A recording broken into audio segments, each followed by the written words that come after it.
bem-vindos para mais um vídeo do canal. Vamos aqui de reflexão, né? Gente, eu tava falando com meu pai ontem. Foi ontem, meu Deus. Foi ontem, eu tava falando com meu pai sobre a morte, né? E ele fala sobre a morte por uma coisa tão trivial, assim, tipo... Morrer nada, tá ligado? Morrer...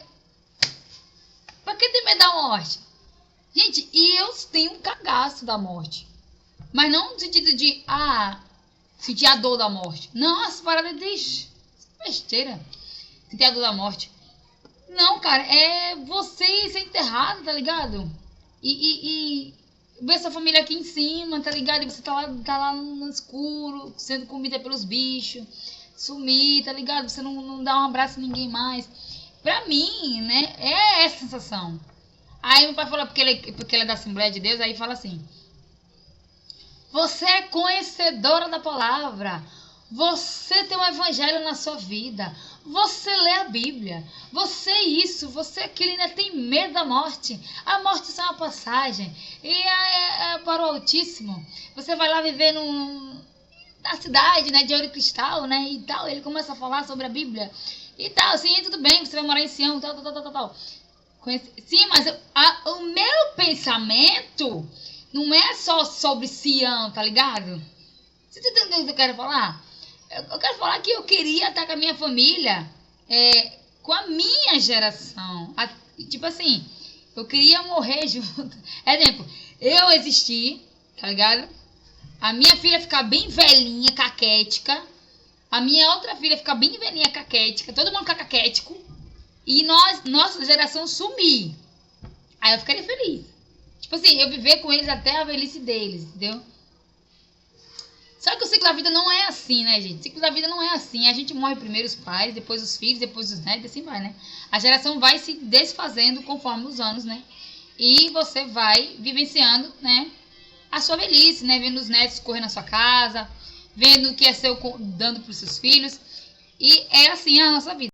Só que o meu pai, ele vê esse negócio da morte como uma felicidade, tipo assim, tirar a vida, como todo cristão sabe, é pecado, né? Você tirar uma coisa que Deus te deu, né? Um mau prazer, né? Dono da vida. Aí você não pode tirar porque você é condenado à roda do inferno, né? Você não tem mais salvação, né? Você é jogado no abismo, como está em Apocalipse.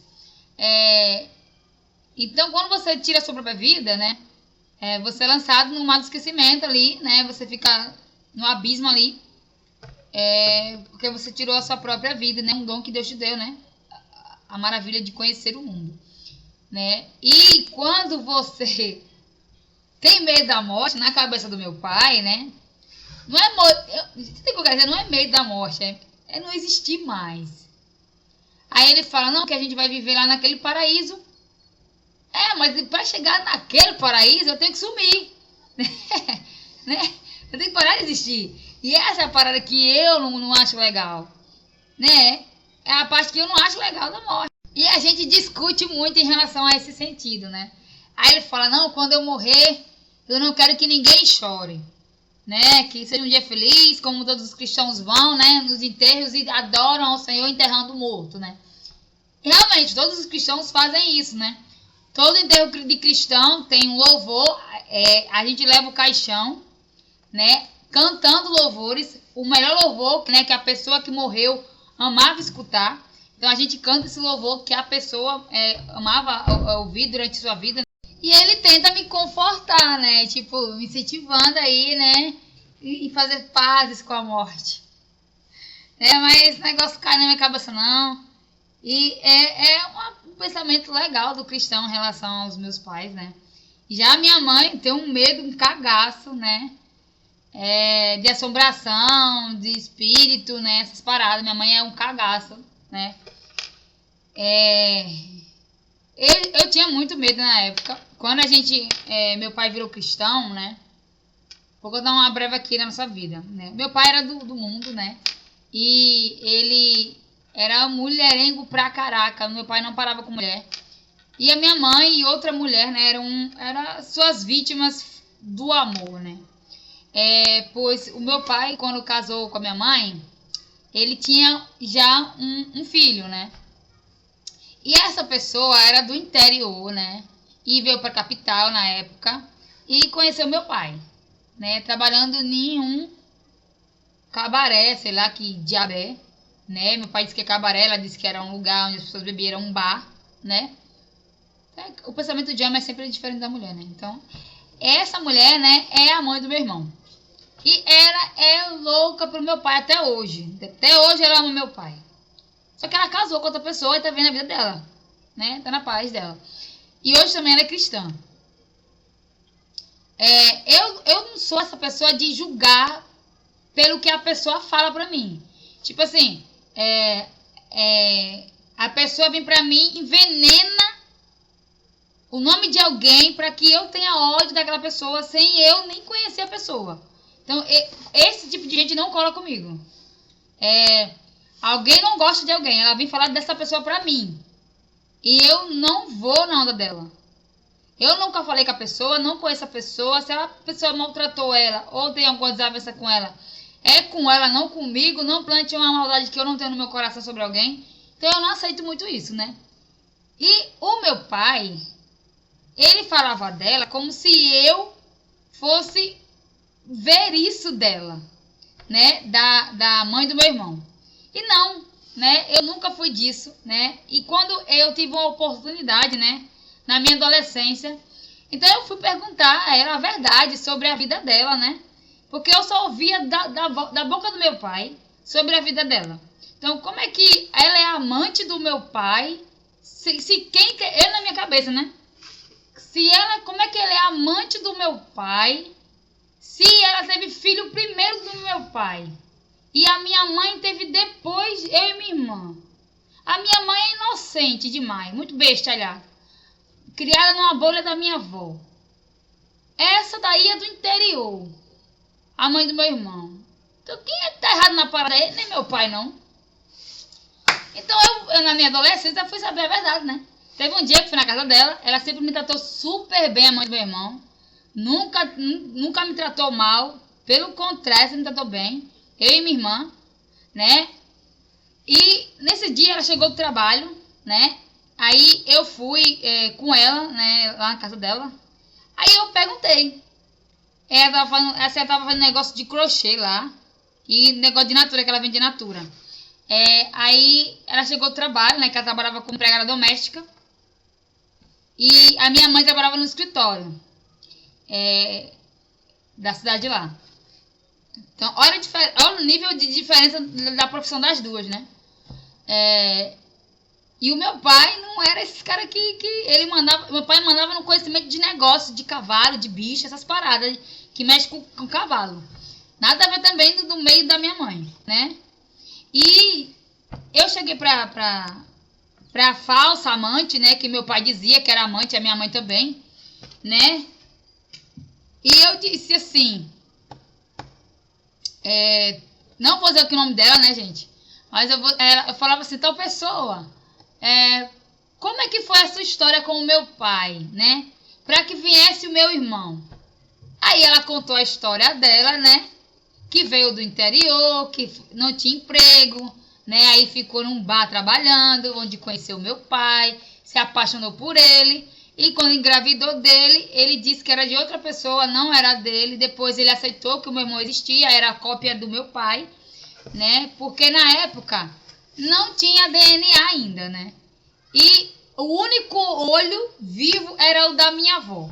Então, se a minha avó visse o meu irmão e minha avó dissesse que o meu irmão era a cópia do meu pai pequeno, então ali já era o DNA para provar para o meu pai que era filho dele. Então, o que o meu pai fez? Meu pai foi na casa da ex dele, né? Que era essa mulher na época, roubou uma foto no batizado da avó dele lá, no interior, e levou para minha avó ver. E quando a minha avó bateu o olho no meu irmão, disse, ele é seu filho. Ele é a sua cópia em criança. Então, esse menino não tem dúvida, ele é seu filho real. Aí meu pai ali, né, se encheu de orgulho, né, por esse ser filho dele. E foi lá convencer ela de deixar o meu irmão fazer parte da rotina do meu pai. Sendo que na época, né, ela contando a história pra mim, né? Eu tinha a versão do meu pai e a versão da minha mãe. Eu queria ouvir a versão de quem sempre foi acusada como amante, entendeu?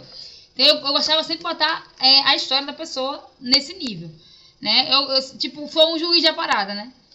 E ela foi e contou que a minha mãe era uma menina inocente, era a boca dela, tá?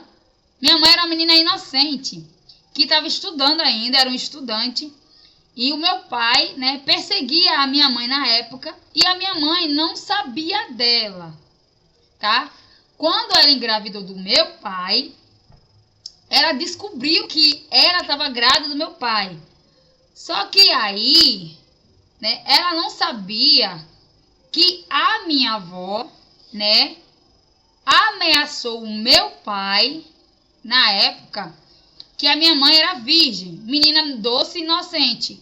E se meu pai tocasse na minha mãe, ele era obrigado a casar. Porque se ele não casasse, a minha avó mandava matar ele.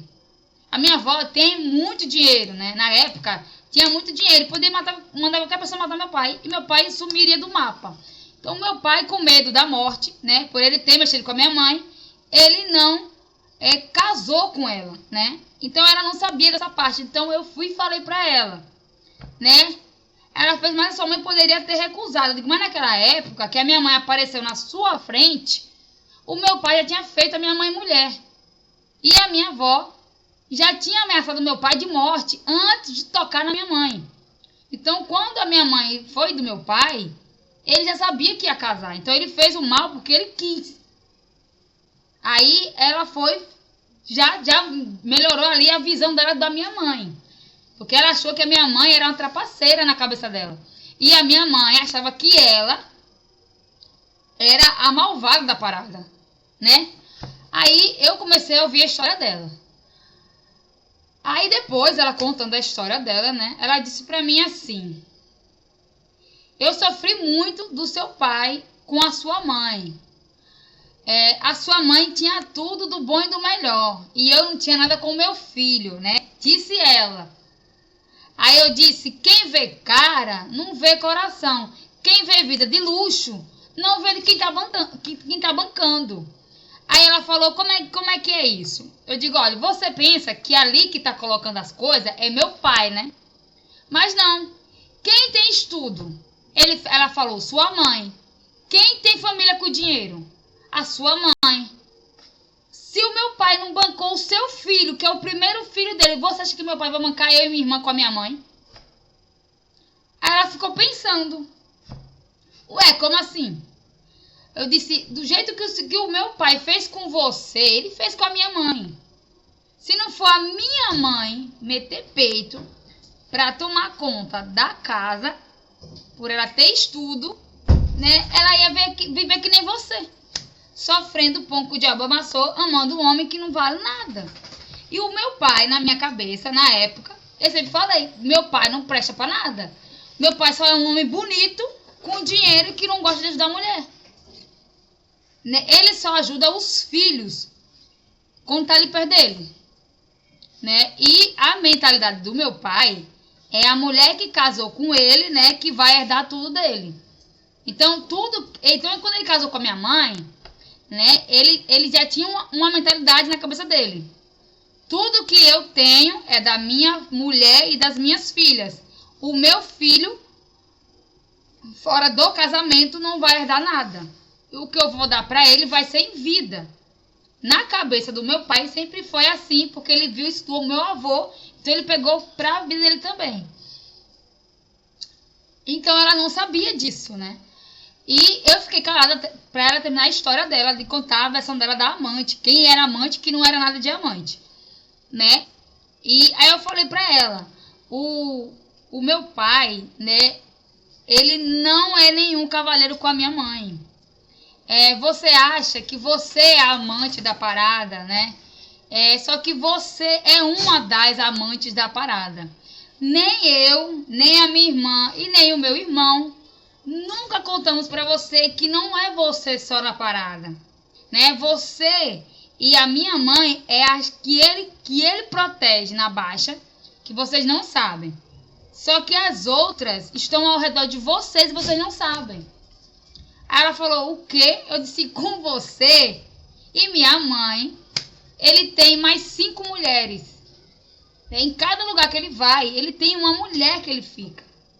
Então, você e a minha mãe são 2 cornas apaixonadas, que estão mais de 20 anos amando o mesmo homem. E que ele sempre tratou vocês na cabeça dele como prioridade, né? E o resto como piranha, mulheres que ele vai iludir e só usar por um momento. Perceba que às vezes que você liga pedindo alguma coisa, ele manda trazer, né? A minha mãe é a mesma coisa, né? Ah, mas ele mora com a sua mãe, ele casa com a sua mãe. O que ele tiver vai dar para sua mãe, né? Eu fiz isso, é verdade, né? O que ele tem é da minha mãe, porque ele pensa na minha e na minha irmã. Somos meninas, né? E na cabeça dos homens, as meninas são vulneráveis, né? Você tem que ter ali um meio de herança para poder se proteger lá na frente. E ele não quer que aconteça comigo e com a minha irmã o que aconteceu com as mulheres que ele usou, né? Aí ela foi e entendeu, né? Aí quando ela descobriu que tinha outras mulheres, aí ela ficou com pena da minha mãe. E já a mentalidade dela de amante, com raiva da atual, não existia mais. Era falta de informação. Então quando eu falei assim, olha, a minha mãe muitas vezes pedia dinheiro emprestado para fazer a feira de casa, porque ele tinha dinheiro no armário e era com a chave, não podia pegar. Tá? Aí você ouvia falar assim, o Zaqueu mandou pedir tanto, né, de dinheiro lá na casa da Nicássia. Mas o dinheiro só era para aqueles amigos dele, negócios dele. A minha mãe não podia pegar 1 centavo, porque ele reclamava. Então, não era só você que tá vendo uma vida de fachada, né? As pessoas viam você com ele como o pai do filho dela, né? Ela é a mulher dele ali no seu bairro. A minha mãe era a mulher do meu pai. Fora dali, a minha mãe não existia para ninguém. Então, a minha mãe não se metia em briga com mulheres. Era a minha tia que ia lá e defendia a minha mãe. Você se mete na briga aí para defender ele, mas no final você é atraída também. Nós filhos aqui sabemos porque a gente protege vocês delas. Não é nem ele, né? Porque vocês podem meter a porrada nele, tá nem aí. A gente vai até concordar de bater nele. A gente protege vocês delas. Porque se elas souberem de vocês, né, elas vão vir perturbar tanto a minha mãe, que não sabe brigar, quanto você, tirar a sua paz, né, e acabar sendo presa, porque você tem coragem de ir lá bater nelas e acabar fazendo uma desgraça e prejudicar a sua vida, né? E quem vai criar o meu irmão? Que ele só depende de você como mãe dele. Aí ela entendeu que a gente, que era... Aí ela ficou com raiva do meu irmão, porque meu irmão sempre calou isso e nunca contou pra ela.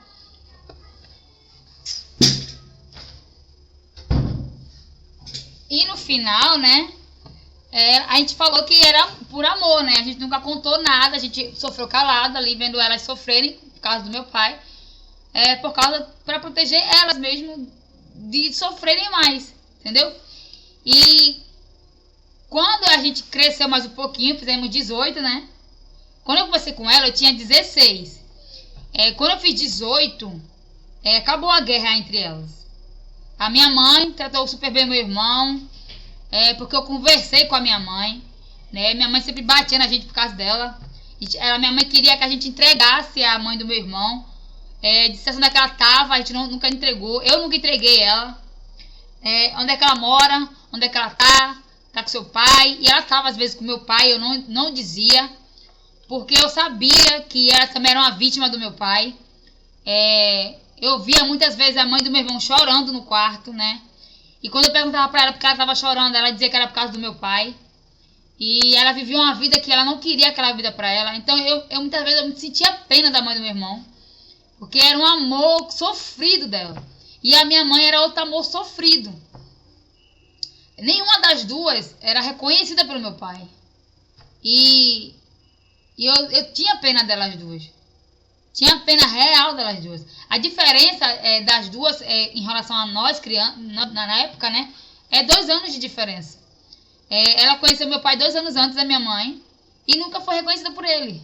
Só por trabalhar em um bar.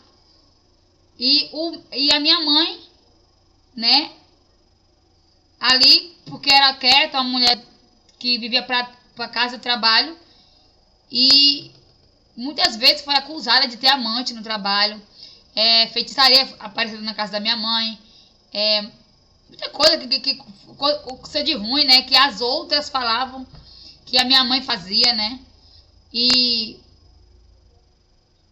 muitas vezes a mãe do meu irmão tomou a culpa de ter feito bruxaria para minha mãe, né, e não era só a minha mãe que era uma das vítimas, né, de bruxaria. E quando eu falei assim, pra mãe do meu irmão, né, você já fez alguma bruxaria pra minha mãe? O que é passado é passado, você já fez alguma coisa pra minha mãe? Ela disse, pela vida do filho dela, que ela nunca fez bruxaria pra minha mãe. Então, se não foi ela, foi outra pessoa que fez, né, e ela tomou a culpa, né, porque o meu pai, né, na época que meu pai era meio incrédulo, ele acreditava muito em bruxaria, em casa de macumbeiro, para poder perguntar as coisas, né. E ele levou a minha mãe num centro de macumba na época, para perguntar pro demônio lá, né, se a minha mãe tinha amante, né, e o demônio, ele sempre fala a verdade em relação para fazer a desgraça na vida da pessoa. E ele disse que não, que a minha mãe não tinha amante nem no trabalho, nem em casa, nem em lugar nenhum, que a minha mãe era uma mulher de vergonha, né, disse pro meu pai. O meu pai não acreditou no que o cara disse e foi em outro terreiro de macumba no mesmo dia. Só que nesse outro terreiro de macumba, o mesmo espírito que estava nesse outro terreiro foi lá nesse outro terreiro. Aí baixou lá no cara. O meu pai já estava... E o bicho já estava esperando o meu pai, desconfiando, né? Aí ele fez a mesma pergunta pro outro, né, macumbeiro lá, que estava com a mesma entidade que estava no outro terreiro lá. E disse a mesma coisa, né? Eu já falei pra você que essa mulher que você está trazendo aqui pra me consultar, ela é fiel a você. Só que a mulher que você vê todos os sábados, né, ela sim tem amante. Tanto no trabalho, quanto em casa, né? E o meu pai insistiu que a minha mãe tinha, porque tinha. Aí o negócio lá pegou uma vara, não sei pra que e partiu pra bater no meu pai, né? Aí que o meu pai parou e sossegou de insistir em terreiro de macumba, saber se realmente a minha mãe estava traindo. E nesse dia, né, ele foi conversar com o amigo dele, né, o melhor amigo dele. E esse melhor amigo dele chamou ele à parte, né, e foi lá entregar a mãe do meu irmão, que na época, né, estava se relacionando com uma pessoa. E o meu pai, ele era casado, mas não aceitava que a ex dele, né, poderia conseguir um amor aí, né. E ele dizia que a outra que era amante, né? Que a outra que tinha um amante. Como é que a outra tem um amante se nem era a esposa dele? Aí eu já grande, né? Aí ele veio falar mal da mãe do meu irmão. Aí eu não aceitei. E a minha mãe estava em casa, né? Eu também já era casada na época. Aí o meu pai veio falar do passado e veio condenar a mãe do meu irmão, que ela tinha o amante. Relembrou esse caso aí que eu falei pra vocês, do terreiro de macumba, que ela tinha um amante. Aí eu falei com raiva em relação a isso. Eu falei, o senhor, né, pode ser cristão hoje e naquele tempo, né, mas qual é a mulher que tem um amante, se nem casado com o senhor ela nem sua mulher ela tem no nome, nunca deu uma casa pra ela, nunca honrou essa mulher, como é que ela tem um amante que tá traindo o senhor? Pare de se iludir.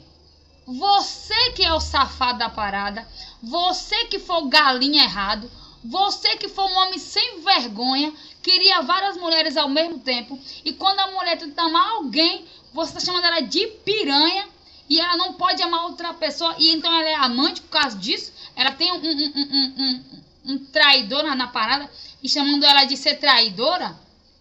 Oxe, pai, se eu fosse ela, eu tinha liberado tanta gaia na vida. Eu ficava com o senhor, eu sumia pro mundo saber, mas eu lhe enchia de gaia, só por prazer. Porque o senhor fez na minha vida exemplo, né? Eu tava me colocando no lugar dela para defender ela, a mãe do meu irmão. O senhor não merecia nem bater na minha porta para pedir um copo de água, porque eu tacava a garrafa na sua cara. E o senhor não entrava nem na minha casa. Se eu fosse essa mulher que namorou o senhor. Aí ele falou, oxe, mas não é desse jeito que você pensa, não. Mulher não, na cabeça do Senhor e na cabeça de muitos homens, a mulher tem que ser submissa, mesmo sendo amante, né? E ela não era amante, tá? Se você for analisar a sua história com ela, foi a primeira, meu amigo.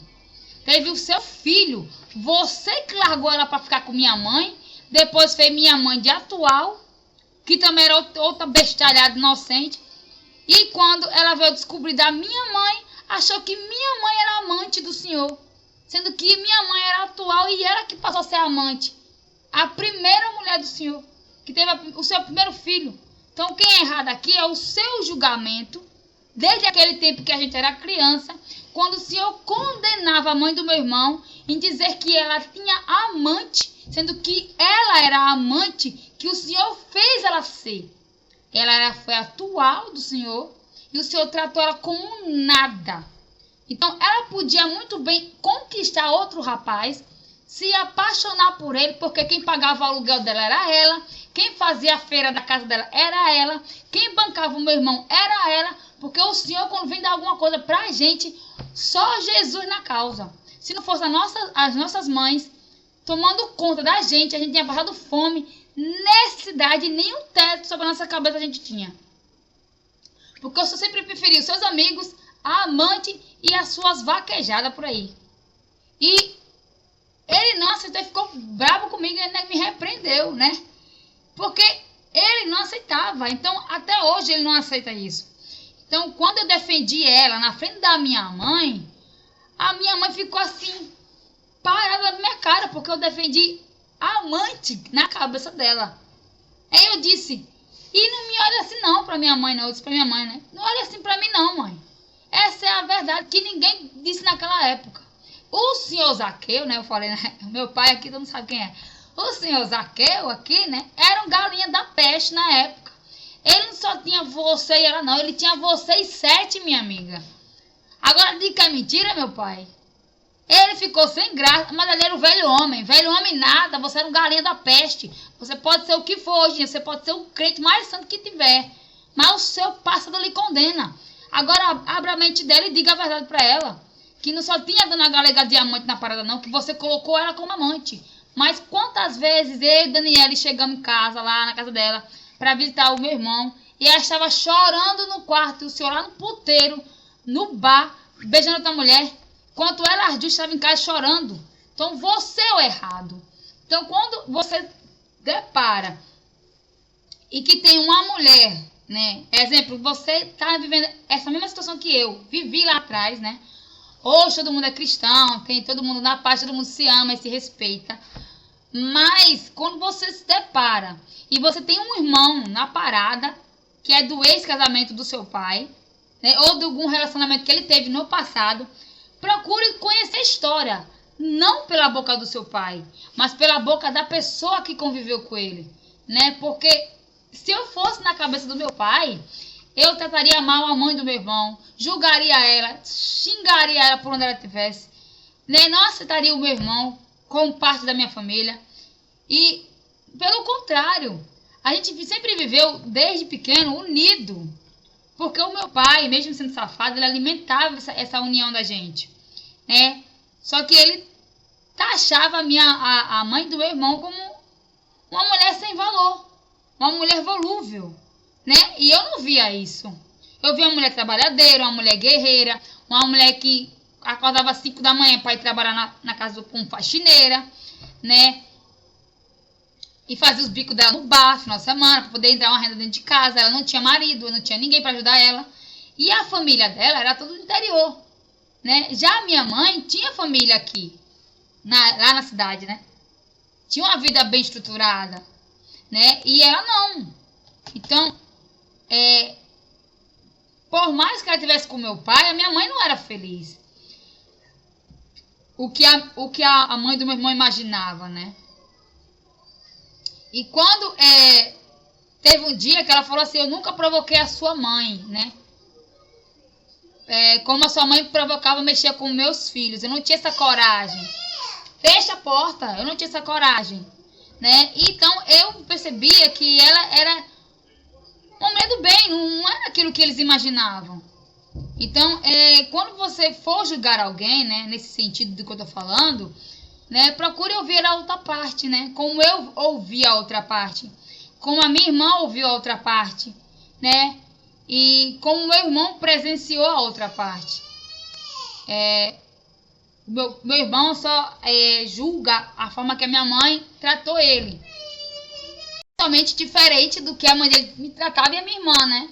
A minha mãe condenava ela por achar que ela era amante dele, né? Mas ela sabia que ela foi a primeira que ele encontrou antes dela.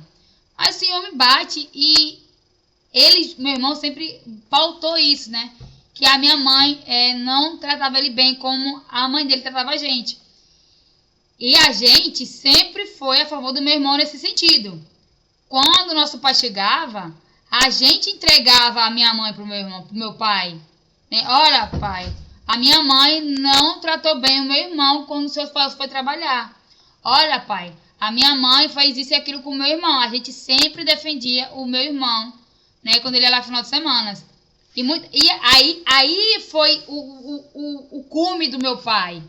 Por minha mãe fazer tanta maldade com o meu irmão, assim, não batia nele não, mas xingava ele, né? E palavras são piores do que um tapa, né?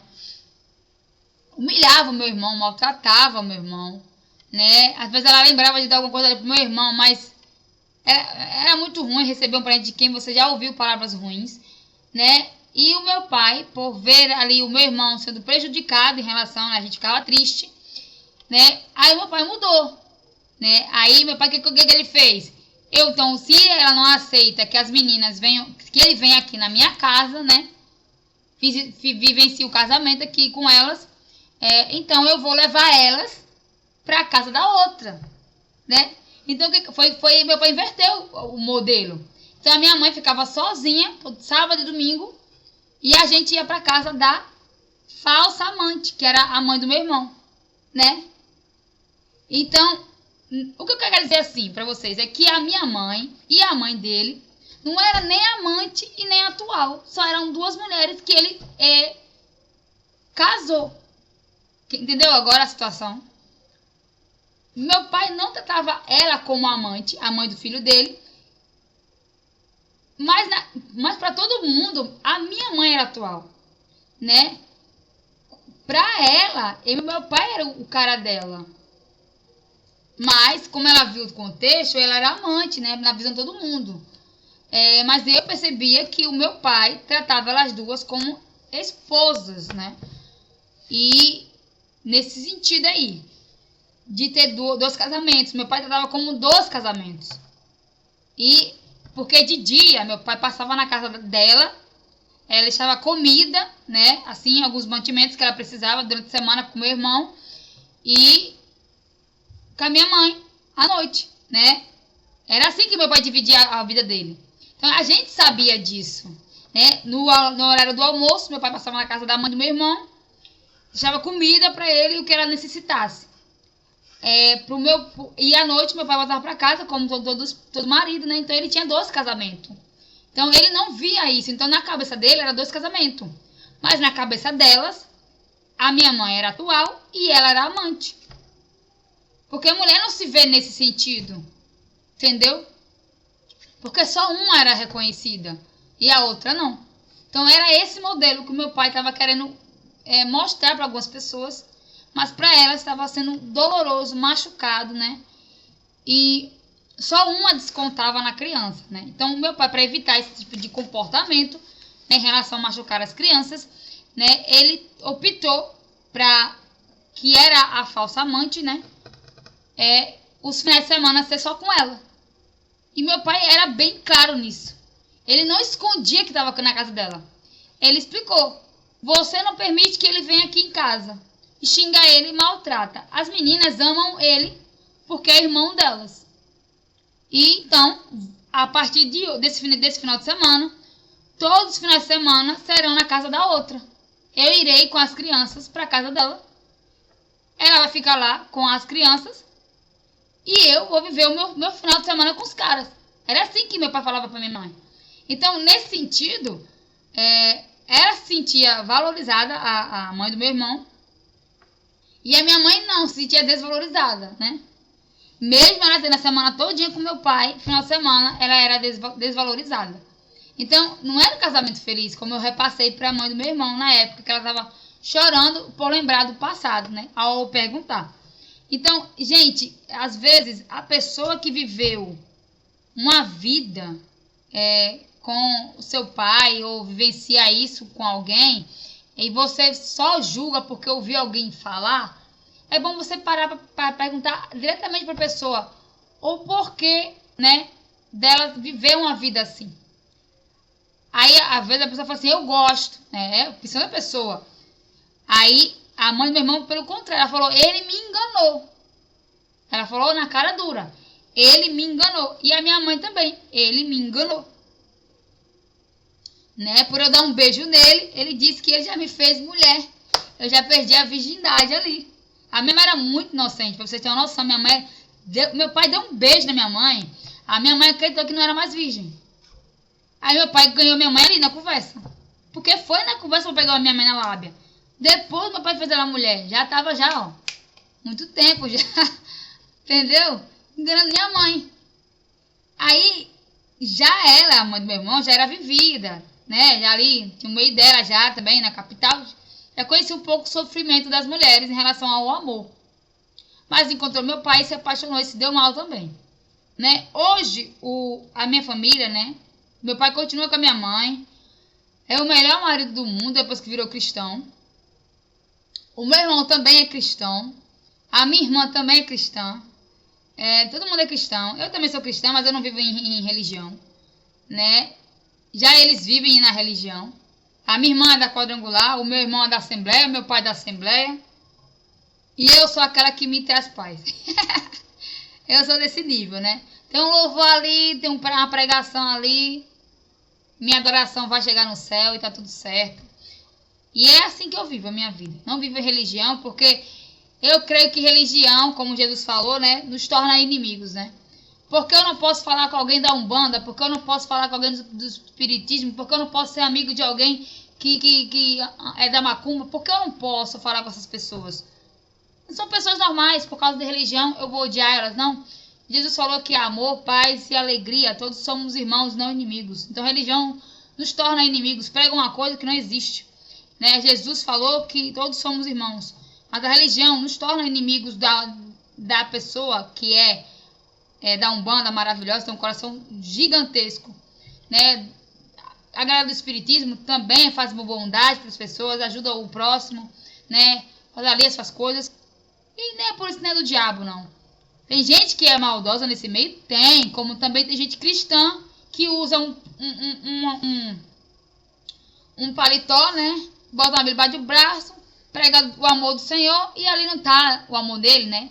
Só quer ganhar dinheiro da igreja dos fiéis e enganar a muitos. Então, existem falsos profetas, como existe falsos gente boa ali no Espiritismo, como também em Candomblé, na Macumba, na Umbanda, e assim vai, gente.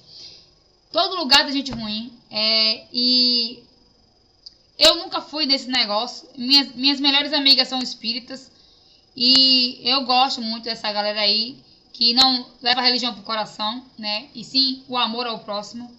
Então, eu sempre bati nessa tecla, né? Que a galera do Espiritismo são pessoas que gostam de atacar os crentes.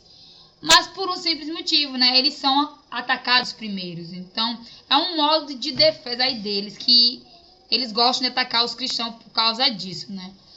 A galera que não mexe com o ritual de magia negra. Tô falando dessa galera que só ouve falar, né? Porque quando a maioria dos cristãos, eles chegam assim, o que você faz é demônio, né? Não sei o que, da macumba, é do diabo, né? Tudo é do diabo, você é do capeta, do capiroto, né? Então eles são muito taxados disso, né? Mas muitas vezes, né, as pessoas ali só estão sendo levadas por outras pessoas para um tal de religião, porque seu pai sua mãe seu avô foi, e assim vai, né? Então tem muita gente ali que acredita que é bondade, fazendo bondade, não tá fazendo mal para ninguém, né? acredito no que as entidades falam, então tá tudo certo, que a pessoa pensa, entendeu? O que é certo, né? Você tem a sua religião, tem a sua crença, deixa o povo viver a vida deles em paz, entendeu? Não mexa com o que está quieto, respeite as outras religiões, para que você consiga viver aí, né? Como Jesus viveu, filho, amando todo mundo, né? Ele amava todo mundo que estava ali, os fariseus, os escribas, né? Não as pessoas que atacavam ele, né? Porque ele chamou os fariseus de hipócritas, né? E filhos do diabo, né? Então, aqueles que queriam ali matar ele, usando um jaleco, né? E vivendo no templo da igreja. Então, aí já mostra, né? O posicionamento de Deus, de Jesus ali sobre as religiões, né? Porque a mulher... porque a galera, né? Da prostituição é de qual religião, gente? A maioria dessas mulheres são da macumba, tá? E quando Jesus protege a mulher da macumba, que é a prostituta, né? Quem ficou contra Jesus? Os próprios caras da igreja. Então você percebe aí que Jesus protegeu a prostituta e ela não era do meio de Deus. Ela era do meio da bruxaria, da magia negra, né? Ali, da macumbarada ali. E Jesus a protegeu. Então quer dizer que quando ele falou que a religião nos torna inimigos, quer dizer que Jesus, ele amou também a macumbeira, né? Ele amou ali a prostituta, o ladrão, né? Então, olha assim, quando a samaritana está no poço, e ela ali, e ele pede que ela dê água para ele, né? E depois ele fala sobre uma água que ela não terá mais sede.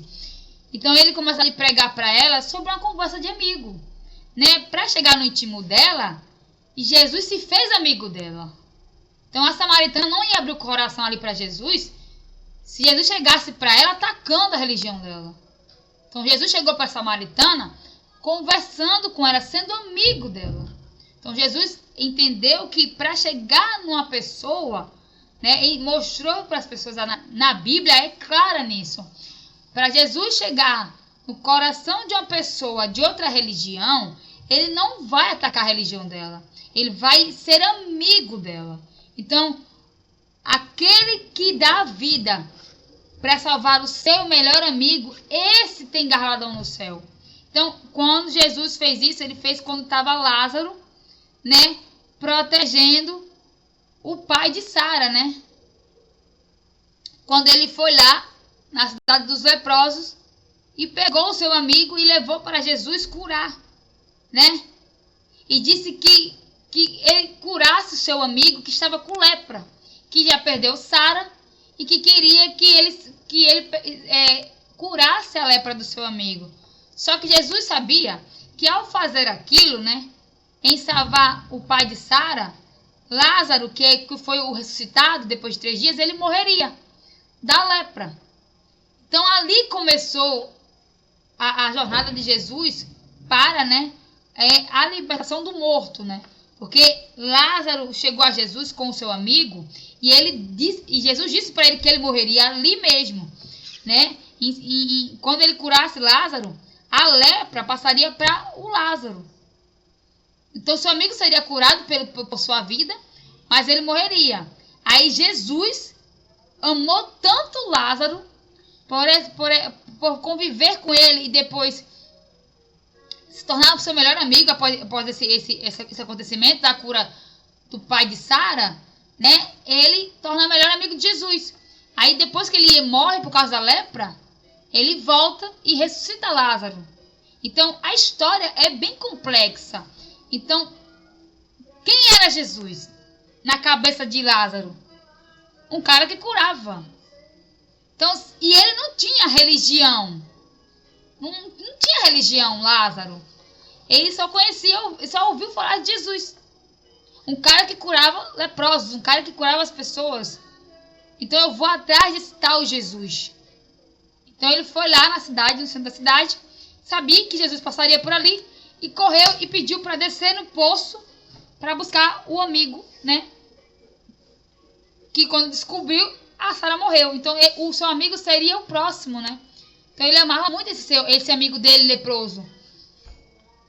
Então ele carregou esse seu amigo até nos braços para poder chegar a Jesus. E no meio da multidão ele grita o nome de Jesus. E Jesus abre aquele espaço, né? E vai até ele e diz para todo mundo que o maior amor, né, é de um amigo em dar a vida pelo seu amigo, né?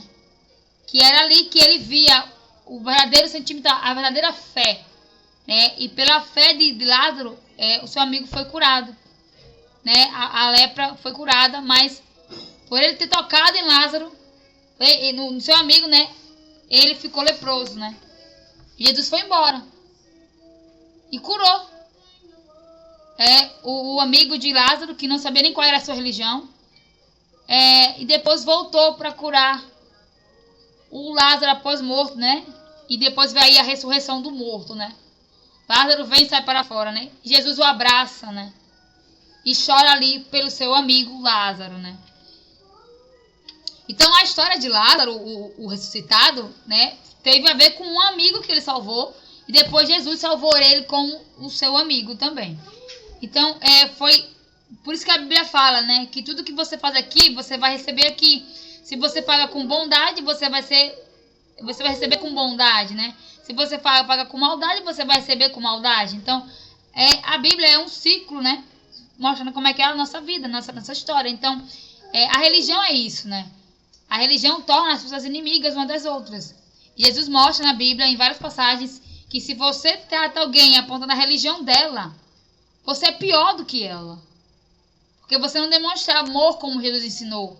Você demonstra a arrogância que Moisés pregou, condenando as pessoas pelo pecado, né?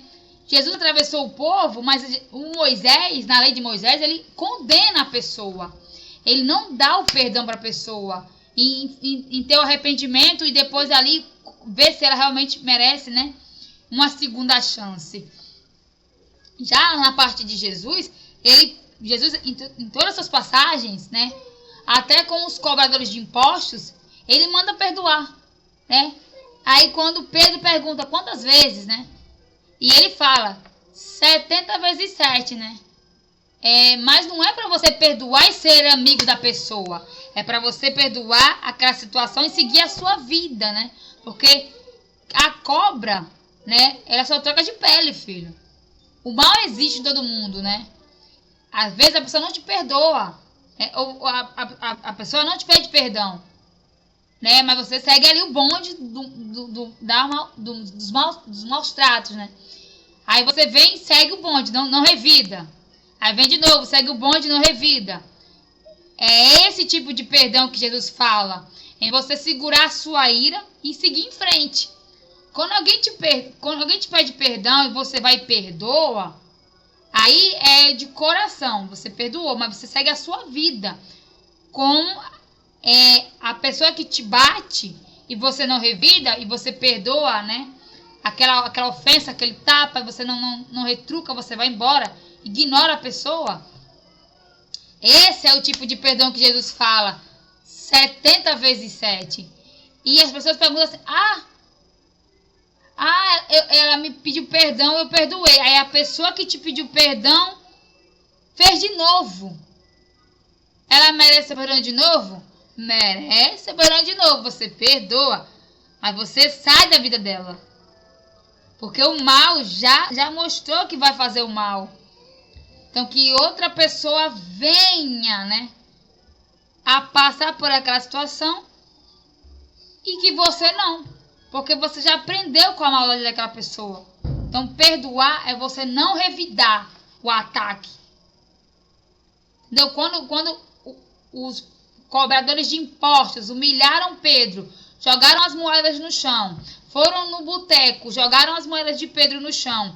Quando Pedro queria revidar, e ele segurou ali a raiva e foi acordar Jesus, com o coração cheio de ódio dos fariseus, né, e dos romanos por cobrar os impostos e humilharem Pedro, né, e dizendo que cobrariam também de Jesus, né, o falso Messias, né, ele queria lhe dar soco no boteco. né, com os romanos. E quando Jesus, ele para perguntar para Jesus quantas vezes, aí se mostra na passagem que é a ira da outra pessoa, né? Quando você segura a raiva e não revida o soco, não revida a afronta, ali é a forma do perdão de 70 vezes 7.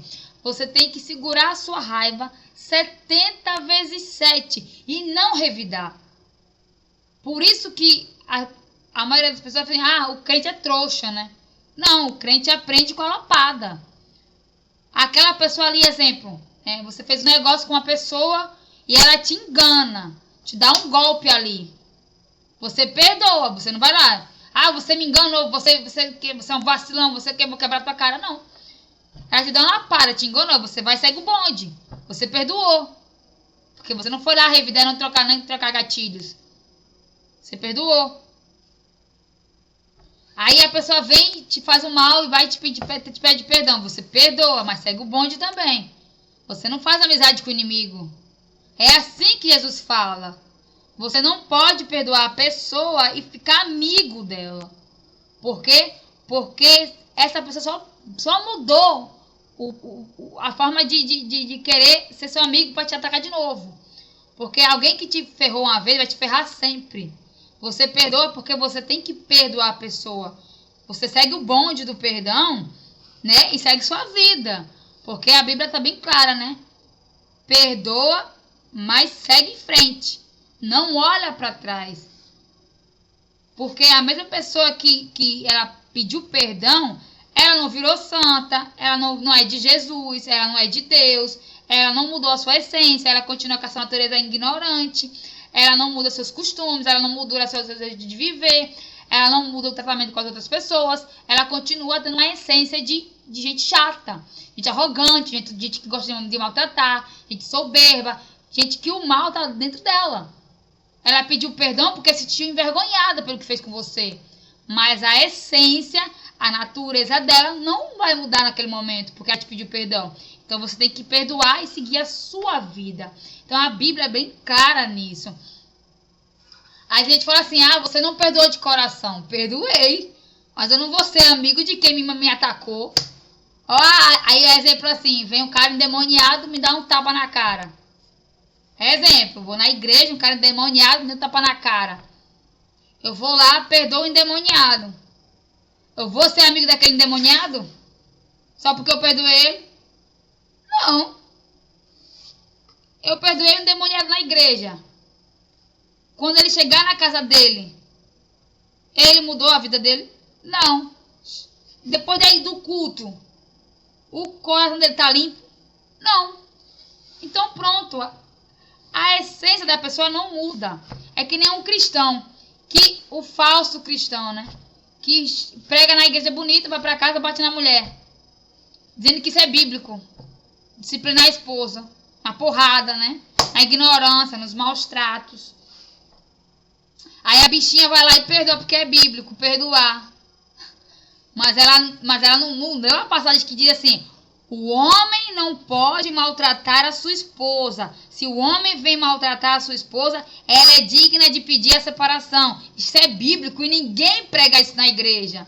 Porque último a separação. Sim, separação porque o homem pode cometer erros, mas não pode levantar a mão para a sua esposa. E ninguém prega isso, papai. Pega só a lei de Moisés, porque é olho por olho, dente por dente. Mas se o homem trai, a mulher pode ir lá trair? Não é a lei de Moisés? Por que a mulher não vai lá trair o cara também? Os homens gostam de usar a lei de Moisés para atacar as mulheres. Mas esquece que Jesus veio para mudar essa lei. Não a lei de Moisés, como castigo do pecado, mas sim a lei onde o perdão existe. E se você maltrata quem você ama, essa pessoa é digna de te deixar. Porque ninguém faz amizade com o inimigo. Ninguém dorme com o inimigo. Ninguém dorme com alguém que te maltrata, te machuca. Por isso que a Bíblia fala, início, que é o Velho Testamento, e tem o Novo Testamento. O Velho Testamento te condena e te crucifica pelo seu pecado. O Novo Testamento, ele te dá a absolvição de você conhecer o novo Evangelho, o amor de Cristo, e a graça de Deus, porque sem através do Cristo, você não chega até o Pai e não recebe o perdão. Então, Jesus é o perdão que você tem que chegar até o Pai. Porque Deus, ele é como Moisés, filho. Deus é como a lei de Moisés. Deus perdoa, mas se você agir como os profetas foram. Deus não perdoa você só por pedir perdão para ele. Jesus foi bem claro nisso. Ele é bem claro nisso. Sem ele, você não chega a Deus. Sem Jesus, você não chega à misericórdia do Pai. Então, quando a lei de Moisés é clara, porque a lei de Moisés é Deus falando. O Novo Testamento é Jesus dizendo que se você quiser perdão do Pai, você tem que fazer amizade com Jesus. E é bem claro nisso. Então, quando você lê a Bíblia e só condena o povo, condena a sua família, seus amigos, como a lei de Moisés condena, assim Deus condenará você. Quando você condena a pessoa, esperando que ela venha a mudança, você está indo como Jesus pregou. Dá a segunda chance para quem você diz que ama. Mas para o inimigo que te maltrata, te machuca constantemente, você só perdoa e segue o bonde. Não tem mais amizade com aquela pessoa. Você ajuda alguém de coração. Você faz a bondade de coração. Mas não porque você é amigo dessa pessoa. Porque você é uma pessoa que necessita de bondade também. Dá alguém sem olhar a quem. Faz o bem sem querer algo em troca. Porque tudo que você dá, você vai ganhar 7 vezes mais. E é assim que a Bíblia prega. Então, as pessoas usam a Bíblia para amedrontar as pessoas e viver uma vida de temor em relação a tudo, né? Eu não posso porque é pecado, eu não posso isso porque é pecado. O que é pecado é você condenar alguém e com a lei de Moisés. Sabendo que existe Cristo na parada, né? Se você quer condenar alguém com a lei de Moisés, você será condenado igual Deus condenou a Moisés. Você não é digno de entrar na Terra Santa porque você bateu na rocha, onde uma coisa que estava te dando água, te alimentando, te suprir a tua sede, tu maltratou a rocha. Você achou que você era eu, e você não é eu. Então Deus falou bem claro para Moisés, ele não era Deus. Quem era Deus era o próprio Criador que ajudou o povo a sair da escravidão, deu o maná do céu, ajudou a ter água sobre a terra, saindo água da rocha. E Moisés não foi digno de entrar na Terra Santa. Olha aí como é que Deus é.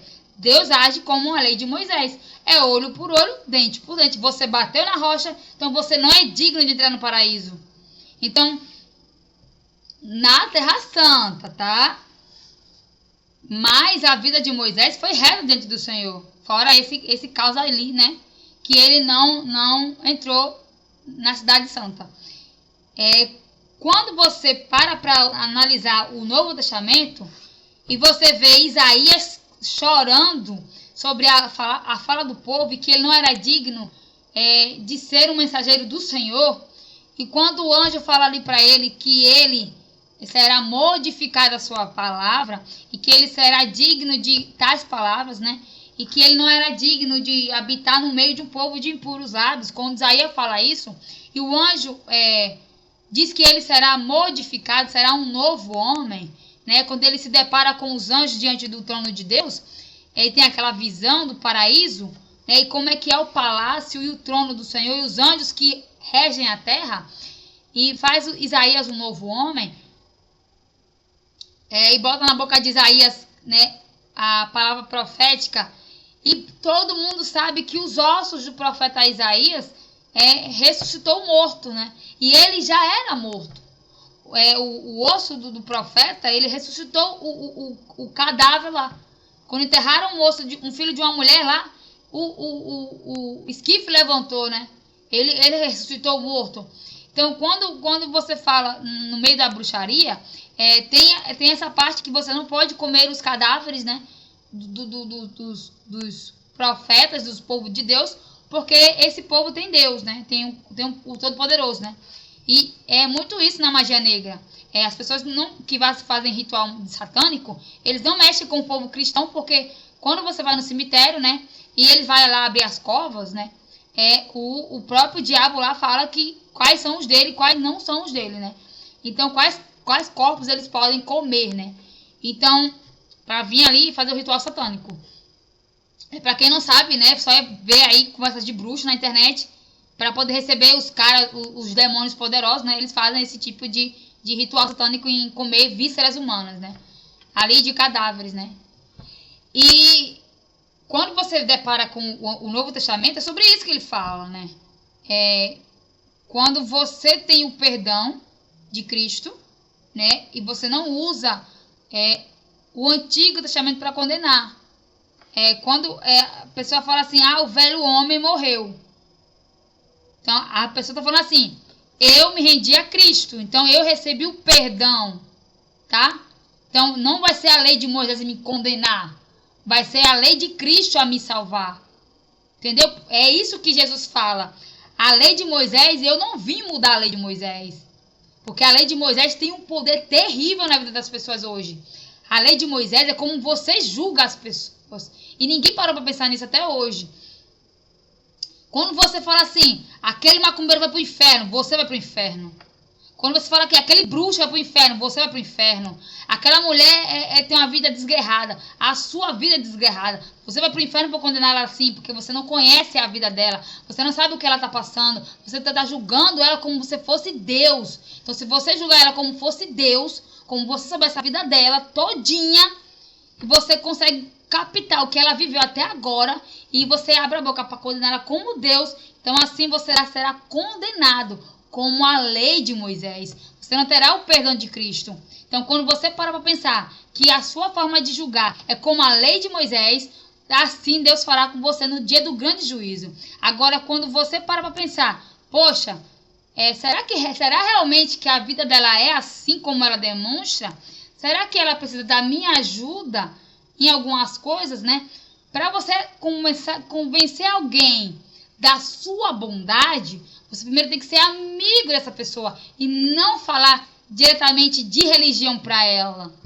Porque você vai mostrar para aquela pessoa a sua verdadeira essência, os seus valores, a sua amizade, o seu carinho, o seu amor, para que aquela pessoa venha confiar em você e você consiga demonstrar preocupação na vida dela e ela consiga abrir o coração dela do que ela viveu, do que ela vem passando, do que ela poderá passar se você não chegar em ajudar a ela, né, e mudar o seu destino, né?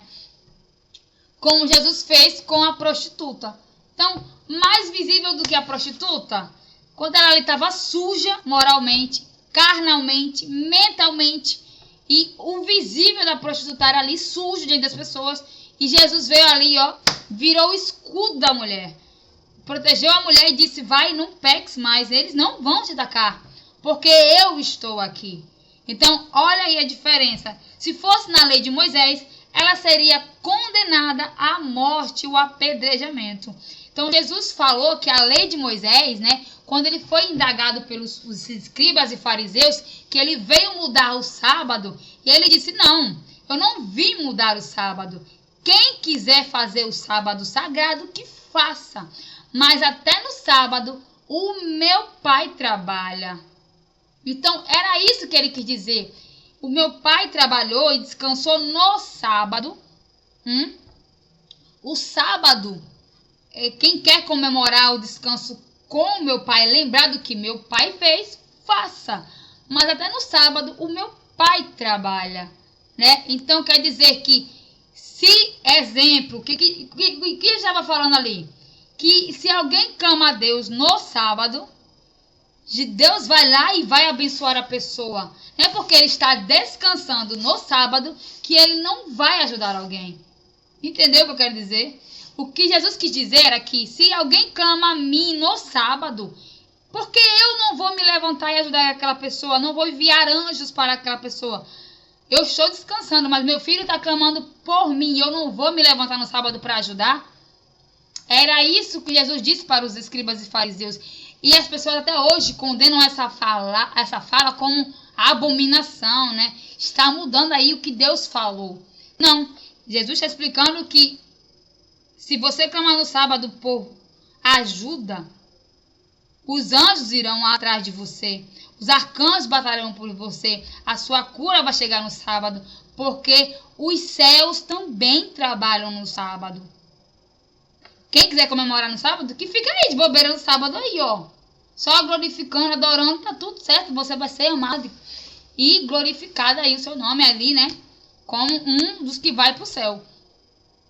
Mas, se você também está no sábado, porque você necessita do dinheiro para alimentar sua família, né? Deus não vai condenar você por causa disso. Vai sim ali te abençoar cada vez mais e que o alimento chegue na sua casa. Qual é o pai que o filho pedir pão ele não vai abençoar? Qual é o pai que o filho vai pedir um emprego ali, uma ajuda financeira no mês e ele vai negar? Qual é o pai que ama seu filho e vai deixar ele perecer? Não, porque Deus é amor, justiça e bondade. Então, se alguém prega para você diferente disso, ele não é um profeta, ele não é um homem de Deus, ele é um mentiroso da palavra e quer botar na sua mente religião. Religião não leva ninguém para o céu, pelo contrário, ela te manda para o inferno cada vez mais. E é isso que o diabo faz nas vidas das pessoas, ele usa a religião para atacar a outra pessoa, tanto como o cristão, quanto a pessoa da outra religião. Exemplo, os espíritas, eles não são contra os cristãos, já os cristãos são contra os espíritas. O macumbeiro não é contra o assembleano, mas eles, por serem atacados constantemente, eles vão, às vezes, nas igrejas provocar os cristãos. Então, porque é uma forma de defesa. Então, muitos cristãos não atacam as outras religiões, pelo contrário, elas chamam e convidam para a religião, mas por ter pessoas bitoladas, fanáticas e querer usar a lei de Moisés para quebrar estátuas, atacar igrejas, templos e destruir rituais de outras pessoas, né, para outros deuses, e não usando como a tática de Jesus, né, em ser amigo primeiro, para depois você convencer a pessoa do pecado e do que ela está fazendo que é errado, né? Só existe um Senhor e só um Deus adorarás, só Ele a servirás. Você ataca o que é mais vulnerável nela, que é a sua religião, né? Então você não é cristão, porque cristão vem de Cristo. A palavra cristão é Cristo. Cristo vive em você. A bondade de Cristo habita em você. Cristo pregou para todos, não foi para um tipo de pessoa. Então isso é mentira que o diabo planta nas igrejas. Você dá Umbanda, eu não vou nem ali no mercado com você. Nem venha na minha casa. Nem quero nada de você de presente. Não ande comigo, nem sente aqui. Olha, vai parar com seus capirotos. Vai parar. Não é assim que a banda funciona.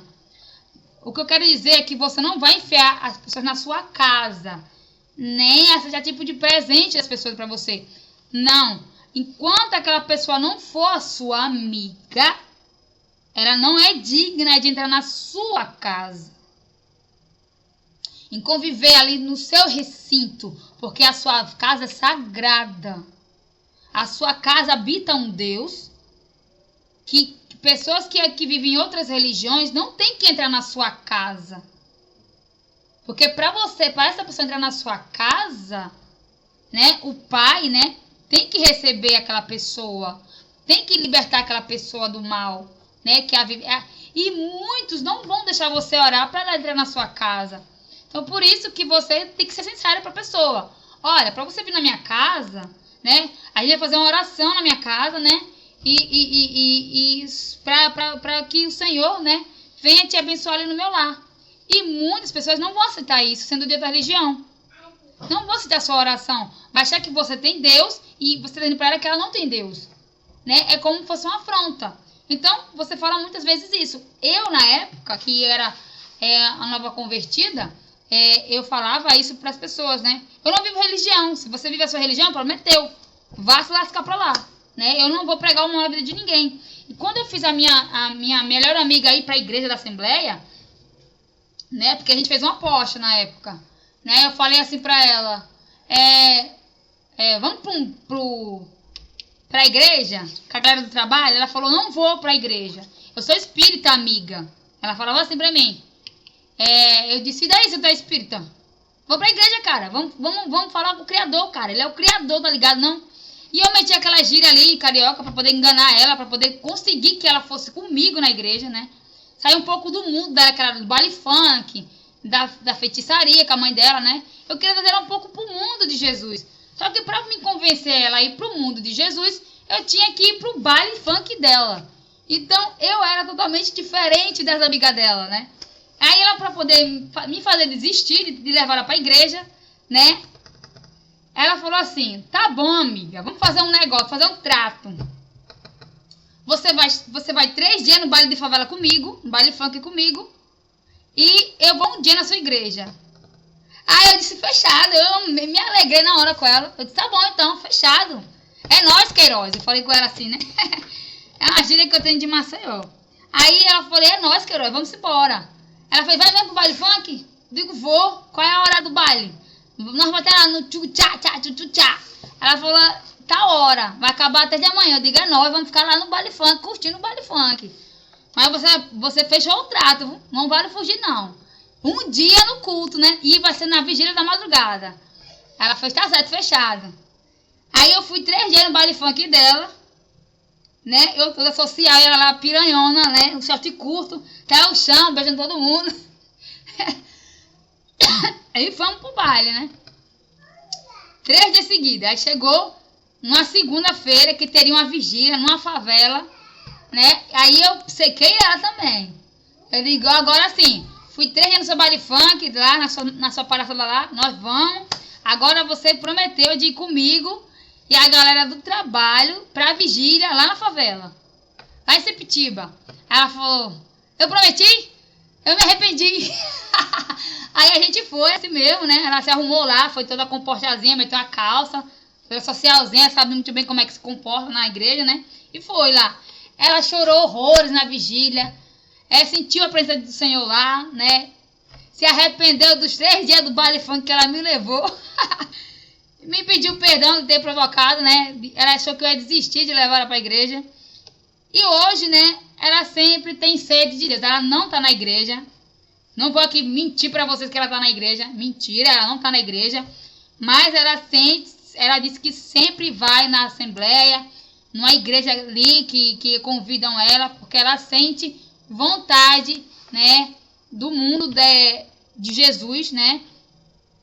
Que o mundo que ela foi criada, né? Não dá a paz que ela encontrou nos cristãos, né? Aquele amor de Jesus. E eu continuo amando ela totalmente, né? Ela continua sendo a minha melhor amiga, né? Mesmo aí no mundo dela do espiritismo, né? E ela ama esse negócio da igreja.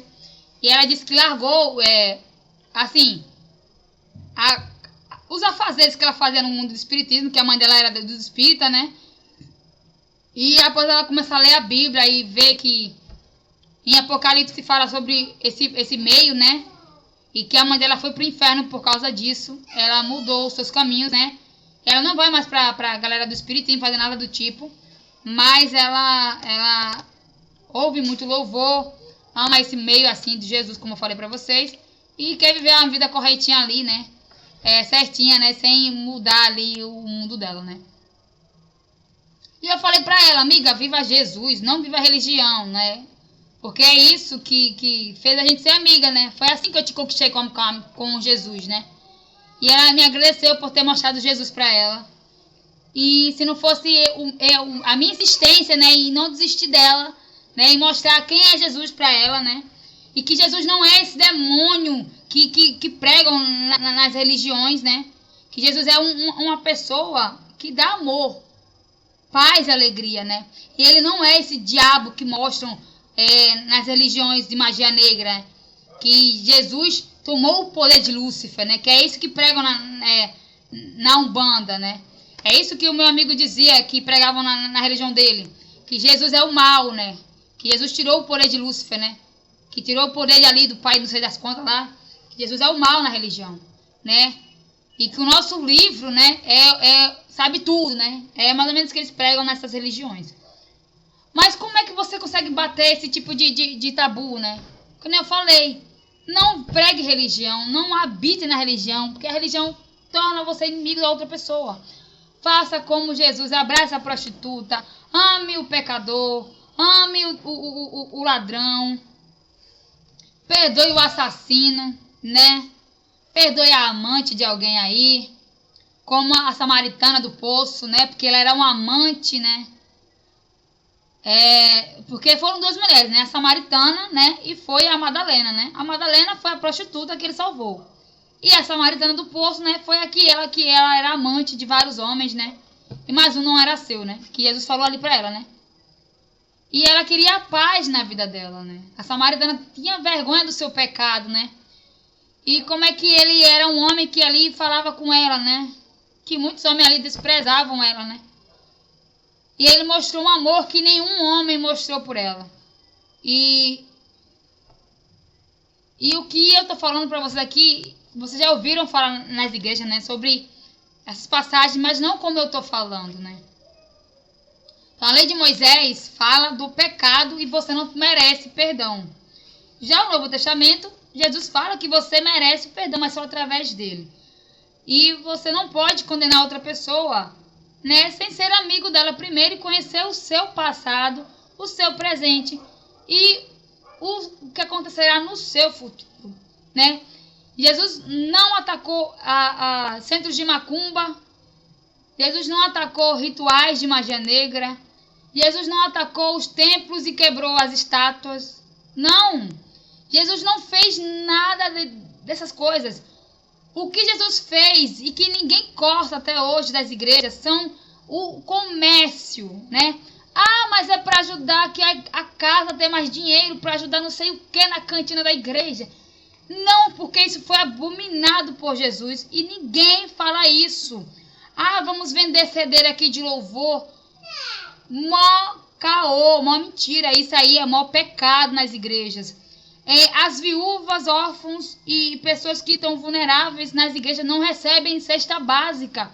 Coisa que Jesus falou para acontecer nas igrejas. E ninguém faz isso nas igrejas. Ajudar as viúvas, né? O que eles fazem é um tipo de ajuda humanitária. Fazem aquilo acontecer fora das igrejas, né? Vão lá nas ruas. Ajudam mendigos e moradores, pessoas que estão nas drogas. Ali é um meio de salvar outras pessoas. Mas a casa em si, que tem fiéis precisando de comida, né? Mantimento, roupas, né? Uma ajuda financeira para pagar seu aluguel. E a igreja tem condições e não ajuda essas pessoas que já estão na casa, né? É como dizer para o seu próprio povo, né? Eu estou roubando vocês. Na cara dura, a igreja que não abençoa ninguém, tá? E esse é o maior pecado das igrejas hoje em dia.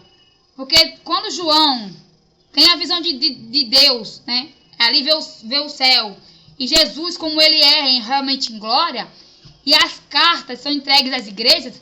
Tá ali em Apocalipse, em 1 Apocalipse, que você vê que as cartas das igrejas, eles falam sobre o que acontece nas igrejas hoje em dia. E que cada igreja será cobrada pelo que elas estão fazendo, né, de errado com os fiéis, tá? E a principal a ser amaldiçoada é a católica. Porque a católica é a mãe das prostitutas. Porque ela prega uma coisa que é mentira. Ela fala de um Deus que aceita a oração repetida. Ela fala de um Deus que aceita o pecado. E ele não aceita o pecado. Você dizer para a prostituta que ela pode continuar na prostituição caminhando com Cristo é mentira. Porque a Bíblia condena a prostituta. Mas Jesus dá amor para ela, é a segunda chance para ela. Coisa que a igreja não faz isso. A igreja não ajuda a prostituta a sair da prostituição. Ele só diz assim: Jesus te ama, vem aqui para o Senhor. Cadê? Deu uma casa para ela, ajudou ela financeiramente, deu um emprego para ela, tirou ela da prostituição, deu um meio para ela sobreviver? Não. Então é uma falsa ajuda, é um falso Cristo que está ali. Ah, tirou o mendigo da rua. O mendigo, ele não tem para onde morar, ele vai voltar para a rua. Aí ele aceita Cristo. Aí ele continua na rua, o mendigo? Como é que funciona esse falso evangelho? O mendigo, ele continua na rua. Mas cadê as ONGs das igrejas? Para tirar aquele mendigo que é só Cristo das ruas? Cadê a roupa que ele merece ganhar? Cadê a ajuda financeira que ele merece ter? Um alocamento no trabalho, uma ajuda ali para ele sobreviver fora das ruas? Cadê o evangelho real que Cristo pregava? Onde Jesus passava, ele não tinha condições de financiar tudo para as pessoas. Então ele orava a Deus para que multiplicasse e a ajuda chegasse para a multidão. Então é assim que o evangelho tem que ser feito. E não só tirar marketing, estou levando um caminhão de cesta básica para a favela. Doe mais dinheiro para minha igreja. Que é o que a Universal faz.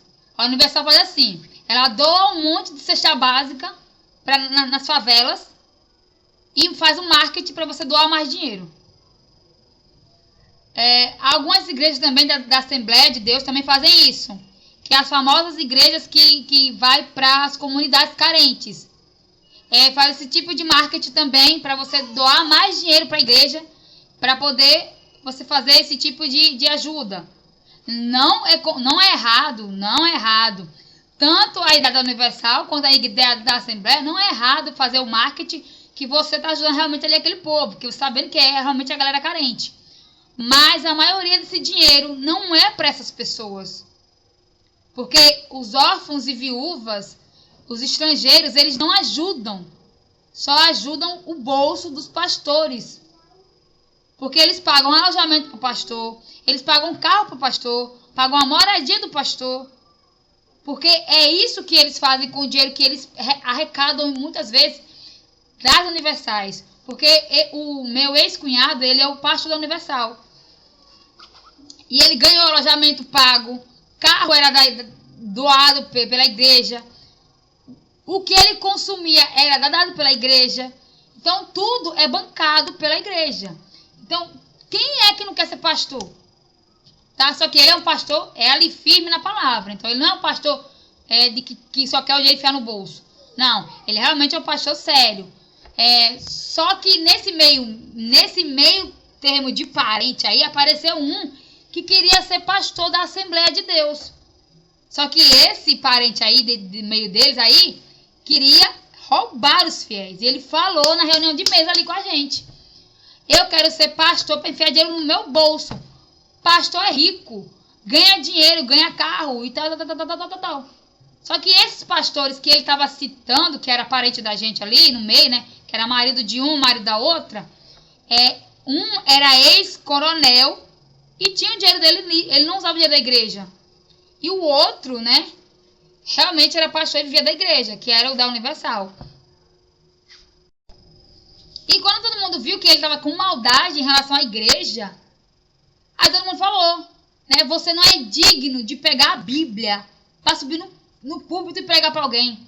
Você é um interesseiro, um falso cristão. Aí ele falou, eu sou mesmo, eu quero enfiar dele no meu bolso. Então, como existem pessoas desse tipo que quer usar do evangelho para barganhar, existem muitas igrejas acontecendo isso. Então, a igreja em si, ela tem que fazer como a Bíblia falou. Tirar esse negócio de pegar dinheiro para ajudar o templo, que é conversa fiada, né? Pegar dinheiro para poder deixar a igreja mais bonita, é conversa fiada. Porque eles não falam assim, olha, vamos seguir a parte que Jesus falou sobre ajudar órfãos e viúvas estrangeiros e os irmãos da casa que estão precisando de cesta básica. Final de semana aqui, vem aqui, ó, mande alguém me buscar uma cesta básica aqui no canto da igreja, onde era a antiga cantina, para vocês verem aqui, né, e vejam aqui cesta básica, todo mês será a cesta básica aqui para os irmãos pegarem, né, e quem estiver precisando aí, conheça alguém que não quer pegar a cesta, né, mas tem alguém precisando aqui, venha também pegar. Ele contar o número de fiéis que tem na igreja e nesses fiéis fazer cesta básica e dar para cada um dos fiéis, sem que ninguém venha pedir para ele fazer isso, pastor. Aí dizer que não tem condições é mentira. Eles não usam o verdadeiro evangelho que Jesus pregou. Então é mentira. Então, Se for para ajudar as ONGs que eles têm fora, doe seu dinheiro. Vem aqui comprar na cantina, nem sei o que. Um evento para melhorar a igreja. Você dá para melhorar a igreja. Não sei que. Para ajudar não sei quem lá fora. Manda dinheiro para a África. Não mande. Não mande dinheiro para a África. Não mande dinheiro para a África. É mó caô esse negócio de África. Não mande. Mande por aqui perto. Que você consegue ver para onde seu dinheiro está indo. Comece a pesquisar território brasileiro, nacional, para onde seu dinheiro está indo. Porque burro é você que vê os profetas no púlpito e não pesquisa para onde está indo o dinheiro dos fiéis. Porque muitas vezes você vê o pastor ali com a BMW, com uma Nissan 4x4, e achando que é dele o dinheiro que ele trabalhou para ter aquele dinheiro ali, e é do dinheiro dos fiéis, que está enfiando no bolso dele, pagando as contas dele. Então aprenda a perguntar: pastor, o senhor falou no outro dia aí no culto que estava ajudando um lugar aqui no Rio. Cadê? Onde é que é esse endereço? Eu quero ir lá ajudar pessoalmente, né? E ele disponibilizar o endereço. Você for lá futucar e saber onde é que é o local, tá? Porque aqui no Rio de Janeiro tem uma igreja que faz muito isso, né? Eles falam assim: vai ter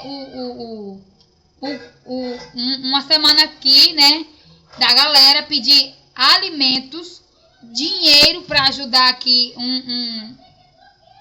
uma comunidade, né? E essa comunidade precisa de alimentos, roupas e ajuda financeira. Aí eles mostram, né, o local, onde é o local, e todo mundo se disponibiliza em ajudar, porque esse local é aqui no Rio de Janeiro e a galera já foi lá, que é da igreja, de carro, né, ver essa galera que é realmente carente.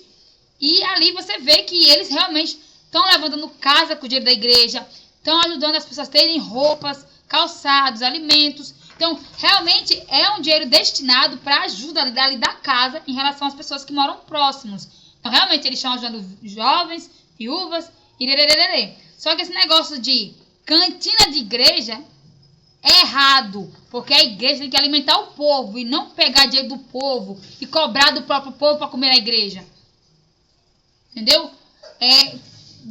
Conheça as ações das igrejas e perceba, né, se você vai compactuar com aquilo.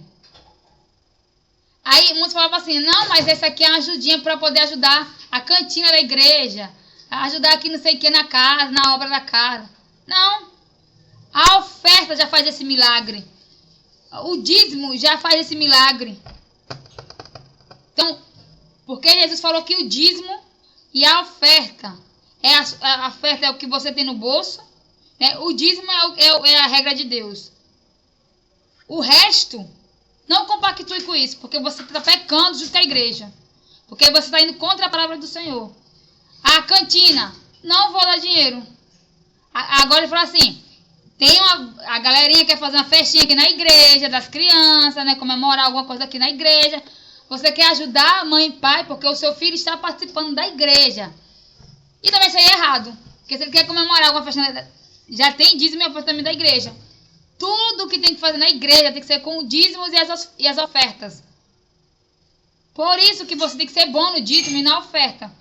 Para você não compactuar com os erros que as igrejas falam que é uma ajuda financeira para a igreja. Sendo que é abominado isso por Deus. Então, se você compactua com cantina de igreja, com ajudinha de bazarzinho, você está indo para o inferno, filho. Sendo enganado por um falso profeta. Se isso existe até hoje, é porque vocês fiéis não cobraram dos pastores o que está escrito na Bíblia. Porque se ele prega, diz-me a oferta, dê com amor e alegria. Pai. Cadê o dízimo e a oferta que a gente está dando? Pagar o lugar da igreja e pagar as contas, né, da energia e o resto que sobrou. Dá muito bem de financiar o que eles querem fazer na igreja. Se não quer fazer muita festa na igreja, então pare de fazer festa na igreja. Né? Porque a igreja não é festa, é adoração ao Senhor. Ali todo mundo se reúne para adoração. É para festa.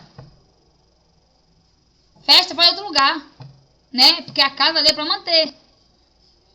Mas é isso, gente. Então esse é o vídeo de hoje. Espero que vocês tenham gostado, né? Deixa aquele like, dá aquela moral. Fala aqui que você gostou, se você não gostou, se você concorda ou não concorda. Mas esse é bíblico e tá lá. Se você tá teimando aí, vai lá também. Outra coisa que tá muito visível é a doença mental de muitos cristãos em aceitar criança pregando nas igrejas, né? Porque ninguém é um Davi da vida, não. Ninguém surgiu sendo um Davi, não. Tá? Tem muita criança aí mentindo em púlpito, fingindo que é profeta em miniatura, enganando muita gente, né? E você é um macaco velho de igreja, pegar uma criança que não tem nem 7 anos direito, pregando no púlpito, que é profeta em miniatura. Ah, pelo amor de Deus, né? Cola pra vida, né? Vai ler Bíblia, filho. Pra Davi ser uma criança, um profeta, ele matou leão, lutou com o urso, protegeu várias ovelhas, adorou no deserto, ficou lá sofrendo no matagal, para ter vivência com Deus. E você achando que uma criança que mal pegou uma Bíblia vai ser profeta, pelo amor de Deus, né? Fala é Bíblia, filho. E você disse que ser cristão é desse jeito, você tá mentindo, hein? E ainda tá enganando muita gente na palavra, hein? Usar criança para poder barganhar na internet é feio demais. Aí depois vem esse menino aí que fala várias línguas, né?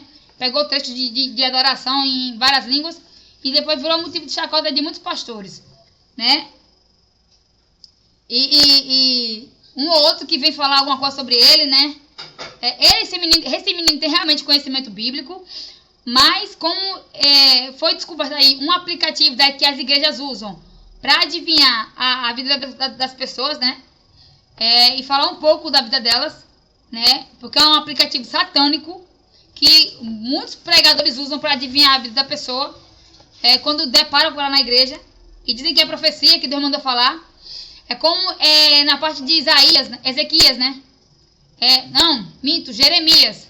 Na parte de Jeremias, a versão de Jeremias, que o profeta fala, né? Que o Senhor disse pro povo, né? Sendo que Jeremias, ele sabia que como é que Deus falava e acabou indo na conversa de um falso profeta e induzindo o povo a fazer o que o falso profeta disse. Quando ele foi falar para o povo, e o povo chorando disse para Jeremias: cadê o Deus de Israel, né? E Jeremias foi lá falar com Deus o porquê o povo estava perecendo. E ele disse: tu não conheces a minha voz, Jeremias. Aí ele falou: mas o Senhor disse pelo profeta tal que ia fazer acontecer. Aí ele falou mais uma vez: tu não conheces minha voz, Jeremias? Sendo enganado por falsos profetas.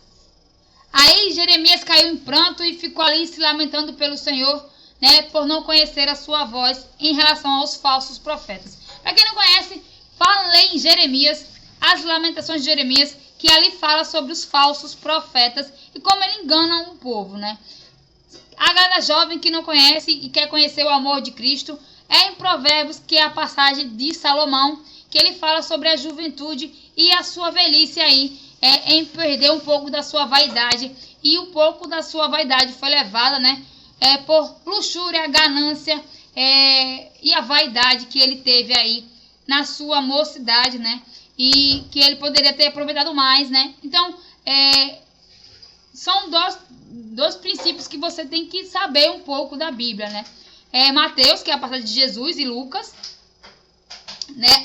Em João, que você conhece as cartas da igreja, que é a primeira passagem de Apocalipse, né? Que onde João fala sobre Cristo, né? Ele conversa ali com Cristo, como ele é em glória. São passagens que você tem que conhecer realmente para você não ser enganado por essas igrejas e nem falsos profetas. Tem que ler primeiro Moisés, né? A parte de Moisés, quando ela fala ali sobre as placas, né? Dos mandamentos, que você vai conhecer ali que Deus não perdoa, né? E ali é olho por olho, dente por dente. Sobre Isaías, né? O que Deus fala sobre uma nova vida, né? Sobre um novo homem e novas palavras em relação ao povo, né? Lamentações de Jeremias, que você vai conhecer quem são os falsos profetas. Mateus e Lucas, você vai saber sobre Jesus, literalmente. E João, que você vai saber sobre a carta das igrejas aí, que pecam sobre... Gabi tá queimando. Sobre o conhecimento aí das cartas que Jesus condena as igrejas e seus atos, né? Depois vem aí, né, a parte dos anjos das taças, e depois vem a parte dos anjos com os cálices do Apocalipse, né? Depois virá os cavalos, a besta, né, os bichos, que tem a ver com isso, e a vinda de Cristo, né, e o cavalo das trevas, né? Então, tudo a Bíblia fala sobre isso, né? Então, quando você conhece o início, o meio, o intermeio e o fim, você não é enganado. Então, você observa muitas pessoas. Então, e outra coisa, né, o que eu quero falar aqui é que, com a história que eu contei no início, e a história que eu contei agora sobre a igreja, o resumo na mente, que se você não entendeu ainda, você é meio lerdo para entender algumas coisas. O que eu falei foi, não condene alguém sem você saber a real história do que ela passou, o que ela está passando e o que ela vai passar. Não faça como a lei de Moisés, não condene para que você não seja condenado por Deus. E sim, faça como Cristo, primeiro seja amigo, saiba o porquê, a causa, o motivo e a circunstância daquela pessoa estar naquela situação, para que você venha entender se é porque ela quer viver assim, ou porque as circunstâncias levaram ela a viver assim. Então, Cristo demonstra piedade, amor, amizade, para depois vir a ajuda que essa pessoa necessita. E você ser amigo e não condenar de primeira, como o mundo cristão faz hoje em dia. Então, nós somos vistos pelas outras religiões um povo que não sabe entender o outro. E pelo contrário, né? Isso é sobre religião, não sobre o cristão. Quem é cristão realmente é de Cristo. Conhece o verdadeiro sentido do Cristo. E não o Cristo, a religião. Porque o Cristo, a religião, até o diabo é. Até o diabo é cristão. Porque ele conhece a Cristo de cor e salteado. Ele está no início da criação. Ele vai estar no final da criação. O diabo também é cristão, meu amigo. Ele crê em Cristo mais do que você. Ele crê em Cristo porque ele viu Cristo. Ele falou com Jesus. No cara lá, possesso com várias legiões lá no cara. Ele parou Jesus para poder pedir para Jesus liberar os demônios lá no porco. Então, ele sabe como é que é Cristo. Então, o diabo é mais crente do que muito crente. Porque ele viveu, ele falou com Cristo, ele tem medo de Cristo. E você que vive aí no meio do cristianismo aí, acha que Cristo é como o diabo prega nas igrejas? É mentira, tá? O que o diabo ensina para você é viver como Moisés. E você tá indo pro inferno junto com esse povo. Porque o que Cristo fala foi amor e perdão. O que o diabo prega para você nas igrejas é condena, viu? Que é certo. Olha, aponta o dedo, viu? Que você vai pro céu. Você é justo como Deus é justo. Ó, condena, entendeu? Ó, porque você tá lendo a Bíblia. Mentira. Quem fala isso para você e acha que tá no céu é mentira. Porque tá em Apocalipse também. E também em Salmo. E em Salmo, eu esqueci agora qual é o Salmo que tá nessa passagem que eu tô falando agora. Tem uma passagem em Salmo que fala que eles usam muito essa frase nas igrejas, né? E também em louvores. Aquele que será o último será o primeiro. E aquele que será o primeiro será o último, né? Essa passagem o povo fala muito para ganância. Ah, não, eu sou pobre, vou ser rico amanhã. Quem me humilhou vai me ver lá na frente, né? E será humilhado, né? Não. Quem leu essa passagem, eu li essa passagem, porque eu sou curiosa nas paradas da Bíblia. Então eu gosto de ficar lendo esse negócio de Deus, né? Eu gosto de ficar sempre ali, focado na história bíblica. E de onde vem essas palavras que as pessoas pegam para fazer louvores, né? E a maioria é da Bíblia. Só que Leia a história dessas músicas e o porquê que falou essa palavra na Bíblia. De onde veio esse contexto de canto e quem foi que incentivou esse tipo de trecho. Só que eu estava lendo sem procurar saber a fonte desse tipo de louvor, né? E era sobre o céu, tá? Essa palavra, esse versículo bíblico é sobre o céu. Não é sobre que se você perdeu dinheiro, alguém te enganou, você vai ser o vencedor. Mentira! Tá mentindo que tá pregando assim. Essa passagem bíblica aquele que será o último será o primeiro, e aquele que será o primeiro será o último, é sobre você dizer assim para a pessoa: aquele macumbeiro é pro inferno. Aí vai aquele macumbeiro, vai pro céu e fica no inferno, que eu falei no início do vídeo. Aquele que você disse que vai ser pro inferno, ele não vai pro inferno. Aquele que não vai pro inferno, que você disse que não vai, ele vai pro inferno. Então, essa passagem bíblica é sobre isso, sobre o céu. Quando Davi fala sobre o céu, ele fala sobre isso. Aquele que você diz que vai para o céu, ele não vai, ele será o último. Aquele que você fala que não vai para o céu, ele vai para o céu. Porque dele é maior arrependimento da vida dele. Por exemplo, você fala assim: o macumbeiro não vai para o céu. Aí chega na hora da morte, o macumbeiro chora, tanto se arrepender do que ele fez na vida dele, e ele vai para o céu. Aquele que você disse que pregou que não ia, ele foi se arrepender de coração ali no último instante e foi para o céu. E que você que pregou que ele não iria, achando que você é Deus, você vai para o inferno.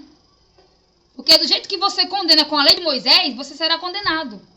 Por isso que Jesus fala, que nem eu falei várias vezes aqui nesse vídeo: pregue com conhecimento de Cristo, não pregue com conhecimento de Moisés, porque você vai pregar com conhecimento de Moisés e Deus vai jogar sobre você a lei de Deus, porque é olho por olho, dente por dente. Do jeito que você julga alguém, você será julgado por Deus. Do jeito que você condena alguém, você será condenado por Deus, porque você não procurou saber, você não investigou sobre a vida daquela pessoa, você não procurou saber o problema dela, e você não procurou saber se aquela pessoa que testemunhou contra a vida dela, para que você venha falar mal dela, sendo uma boca de profeta maldita sobre a vida de alguém, você não sabe o contexto real da história e você leva um falso testemunho sobre aquela pessoa, você é condenado ao réu do inferno. Como os 10 mandamentos falam: não levantai falso testemunho, porque você será condenado ao réu do inferno.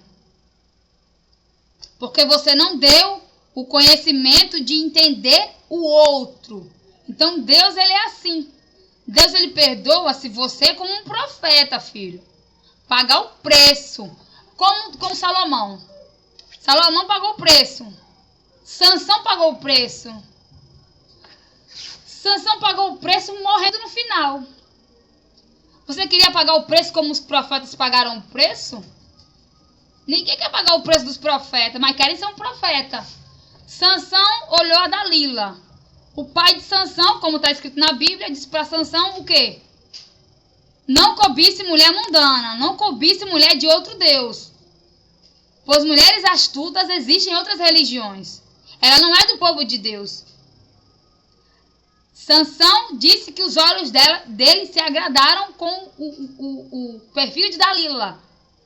Então, só que Dalila era uma espiã dos filisteus, que foi mandada para Sansão para descobrir o poder de Sansão.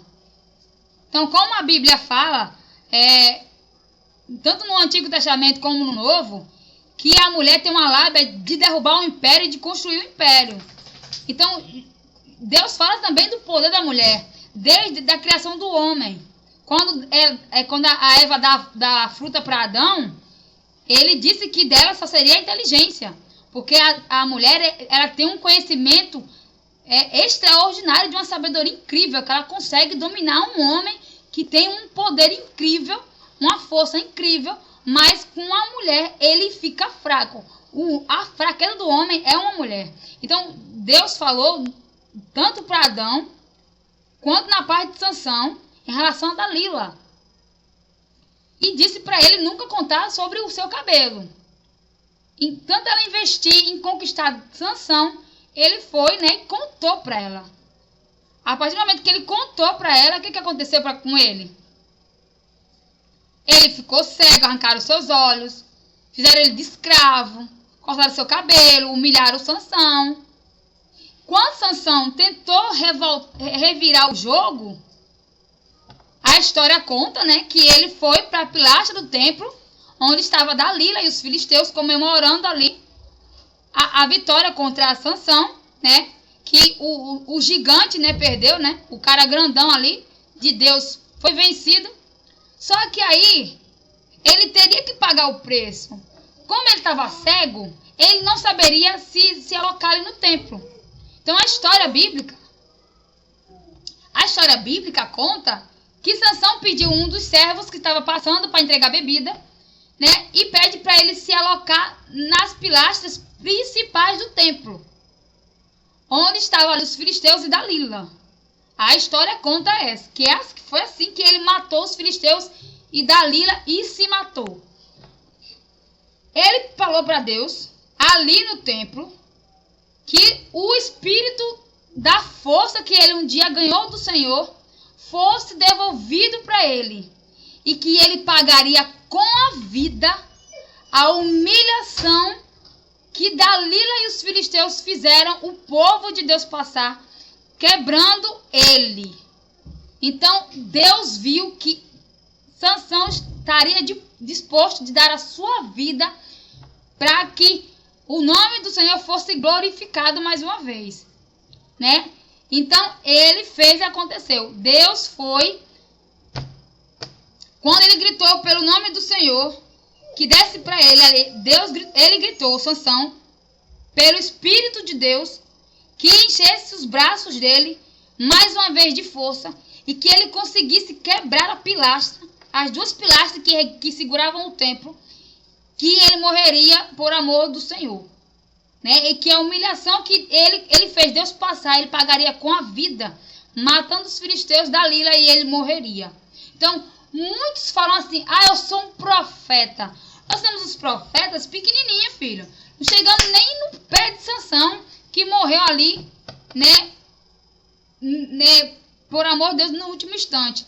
Como também Elias, né, que quando fugiu de Jezabel para a caverna, né, ele disse que queria fugir porque estava com medo da Dalila, Dalila não, da Jezabel, porque ela já tinha matado 200 profetas do povo de Deus, e ele era o último que restava.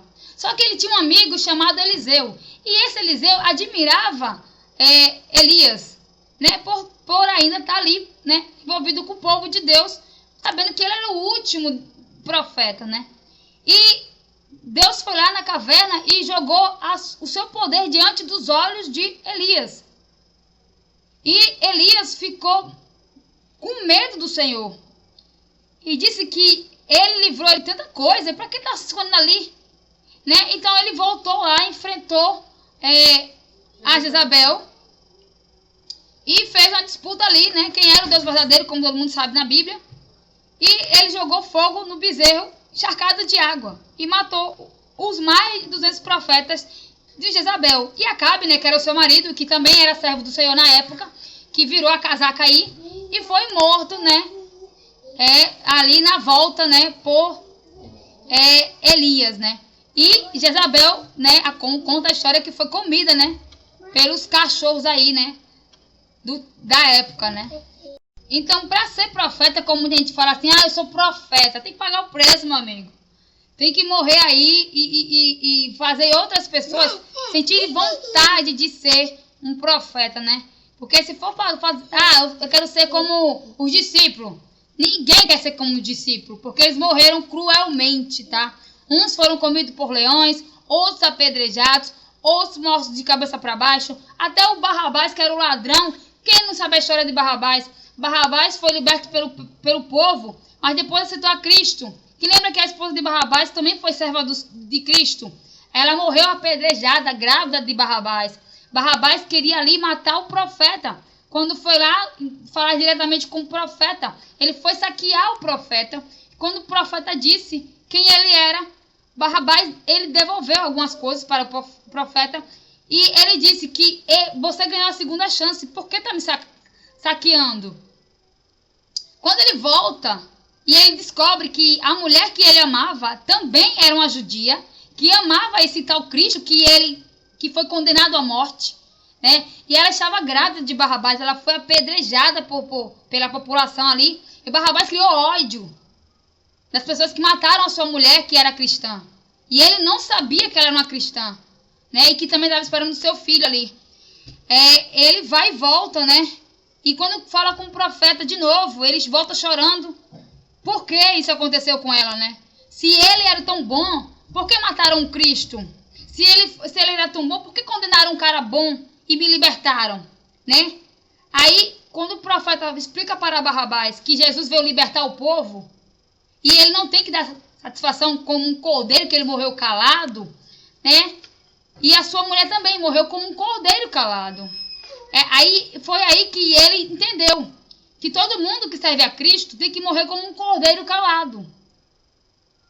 Não tem que debater o porquê da morte, tem que morrer feliz. Foi como Cristo morreu pelo povo, né? Pai, não condenes porque eles não sabem o que fazem, né? E a mulher de Barrabás também morreu ali calada como um cordeiro, né? Sem falar para Barrabás que ela também era cristã. Ela tentou pregar para Barrabás, a história conta que ela também tentou pregar sobre ele. Mas ele não queria saber do Cristo. Ele não acreditava em Jesus Cristo. Se ele era tão bom, então, se ele é o Salvador, se ele é o Messias, por que ele não se libertou também? Deixa que o povo condenasse. Aí depois que ele fala ali com esse profeta, né? Ele começa a viver um mundo diferente. Né? E ele começa a defender as pessoas de Cristo. Né? O ladrão se converte a Cristo. O Barrabás se converteu a Cristo. E ele morreu, na época também, de cabeça para baixo, o Barrabás. Ele morreu apedrejado junto com a perseguição dos cristãos, que aconteceu pelos fariseus. Após Cristo morrer, né, e depois ser ressuscitado, começou a perseguição dos fariseus com os cristãos. E nesse meio estava perseguindo Mateus, né, e Pedro, né. Então queriam saber quem era Mateus e quem era Pedro na época. E como Pedro negou a Cristo 3 vezes, né, e Mateus era o mais novo, e eles queriam que os outros discípulos levassem a Bíblia adiante, então Pedro, que foi o que negou Cristo 3 vezes, ele se entregou como Mateus, né, para morrer ali crucificado de cabeça para baixo, como os outros cristãos que foram perseguidos, né? Tanto a mulher de Barrabás como Barrabás foram crucificados, e Pedro e os outros discípulos e muitos cristãos foram crucificados de cabeça para baixo, que foi um marco aí, né, na história bíblica, porque Pedro se doou a sua vida, né, pelo evangelho aí, que Mateus saísse da prisão com o nome de Pedro, né, e Pedro se tornou Mateus, e ele morreu, né, crucificado de cabeça para baixo como Mateus, e não como o Pedro. Então, depois que a Bíblia é feita, né, Mateus conta aí, né, nas escrituras, que Pedro se doou, né, deu a sua vida ali, para que o evangelho fosse escrito. Então, os discípulos pagaram um alto preço pela sua história. Então, muitas pessoas falam, eu sou um discípulo. Mentira, você não é um discípulo. Você só é um cristão, um pequeno Cristo, né? Você só é um pequeno Cristo. Porque quem é discípulo paga o preço. Eu não sou discípulo, nem chegaria perto de um discípulo de Cristo. Eu pagaria um preço se alguém assim passar uma pistola na minha cabeça. Negue a Cristo e morra. Eu não vou negar, eu vou morrer. Se for esse preço, eu pagarei, né? Tome isso, se você tomar isso aqui, você negar a Cristo, eu nunca negarei. Eu sei do meu coração. Eu não sou uma salvadora da pátria, não sou nenhum Jesus Cristo na parada, não sou uma santa, mas em negar a Cristo eu nunca negaria. Então, eu acho que eu pagaria o preço dessa forma. Eu nunca amaldiçoaria ninguém, eu nunca negaria alguém. Uma parada que eu sou muito rancorosa, tá? Esse é um defeito que eu tenho, né? De guardar mágoa de pessoas que já me machucaram. Eu levo esse negócio de perdão muito a sério, tá ligado? Eu perdoo a pessoa assim, você me perdoa? Te perdoo, mas você morreu pra mim. Não é perdoar, é perdoar sim. Como a Bíblia fala que você tem que perdoar e seguir sua vida, é isso que eu levo pra minha vida. Eu perdoo e sigo a minha vida. O mal que me fez uma vez não vai fazer de novo. Como Jesus falou, o mal que fizeram para ele com os escribas e fariseus que condenaram ele, Jesus não foi lá e ficou amiguinho deles. Jesus foi lá e perdoou os fariseus e os escribas com a salvação, né? Mas não foi amiguinho dos fariseus e os escribas. Continuou a sua vida aí. E assim sucessivamente. Então, eu me espelho muito em Cristo. Quem fez o mal para Cristo, ele não virou amiguinho. Ele só perdoou e seguiu o bonde. Eu faço a mesma coisa, só perdoo e sigo o bonde. Então, e eu lembro das coisas que me fizeram. Eu olho para aquela pessoa que me fez o mal, eu olho para aquela dela e fico só assim, tipo, o movimento dela com outra pessoa. E vejo que os mesmos movimentos não mudaram. Então, eu vejo uma pessoa como cobra. Eu perdoo ela, mas eu sei que a essência dela vai estar ali. Então, eu faço como Cristo, que perdoou os fariseus, mas não foi amiguinho deles. E é assim que você que leva a sua vida. Perdoe alguém e siga a sua vida. Não fique de amizade com o inimigo. Porque se a cobra te picou uma vez, ela vai te picar sempre que puder. E usar o perdão chulo, porque você é cristão. E o seu dever é perdoar. Mas você não deve ser pisado por quem já te pediu perdão. Você tem que abandonar os maus costumes, sair da roda dos escarnecedores, de quem te humilha, de quem prega maldade, de quem faz maldade com outras pessoas, que não venha fazer diretamente com você.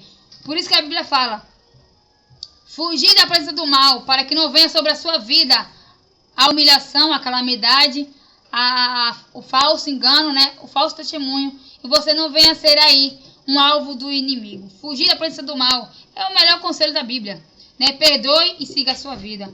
E esse é o vídeo de hoje, espero que vocês tenham gostado, deixa aquele like, dá aquela moral, é nóis, até o próximo vídeo e tchau!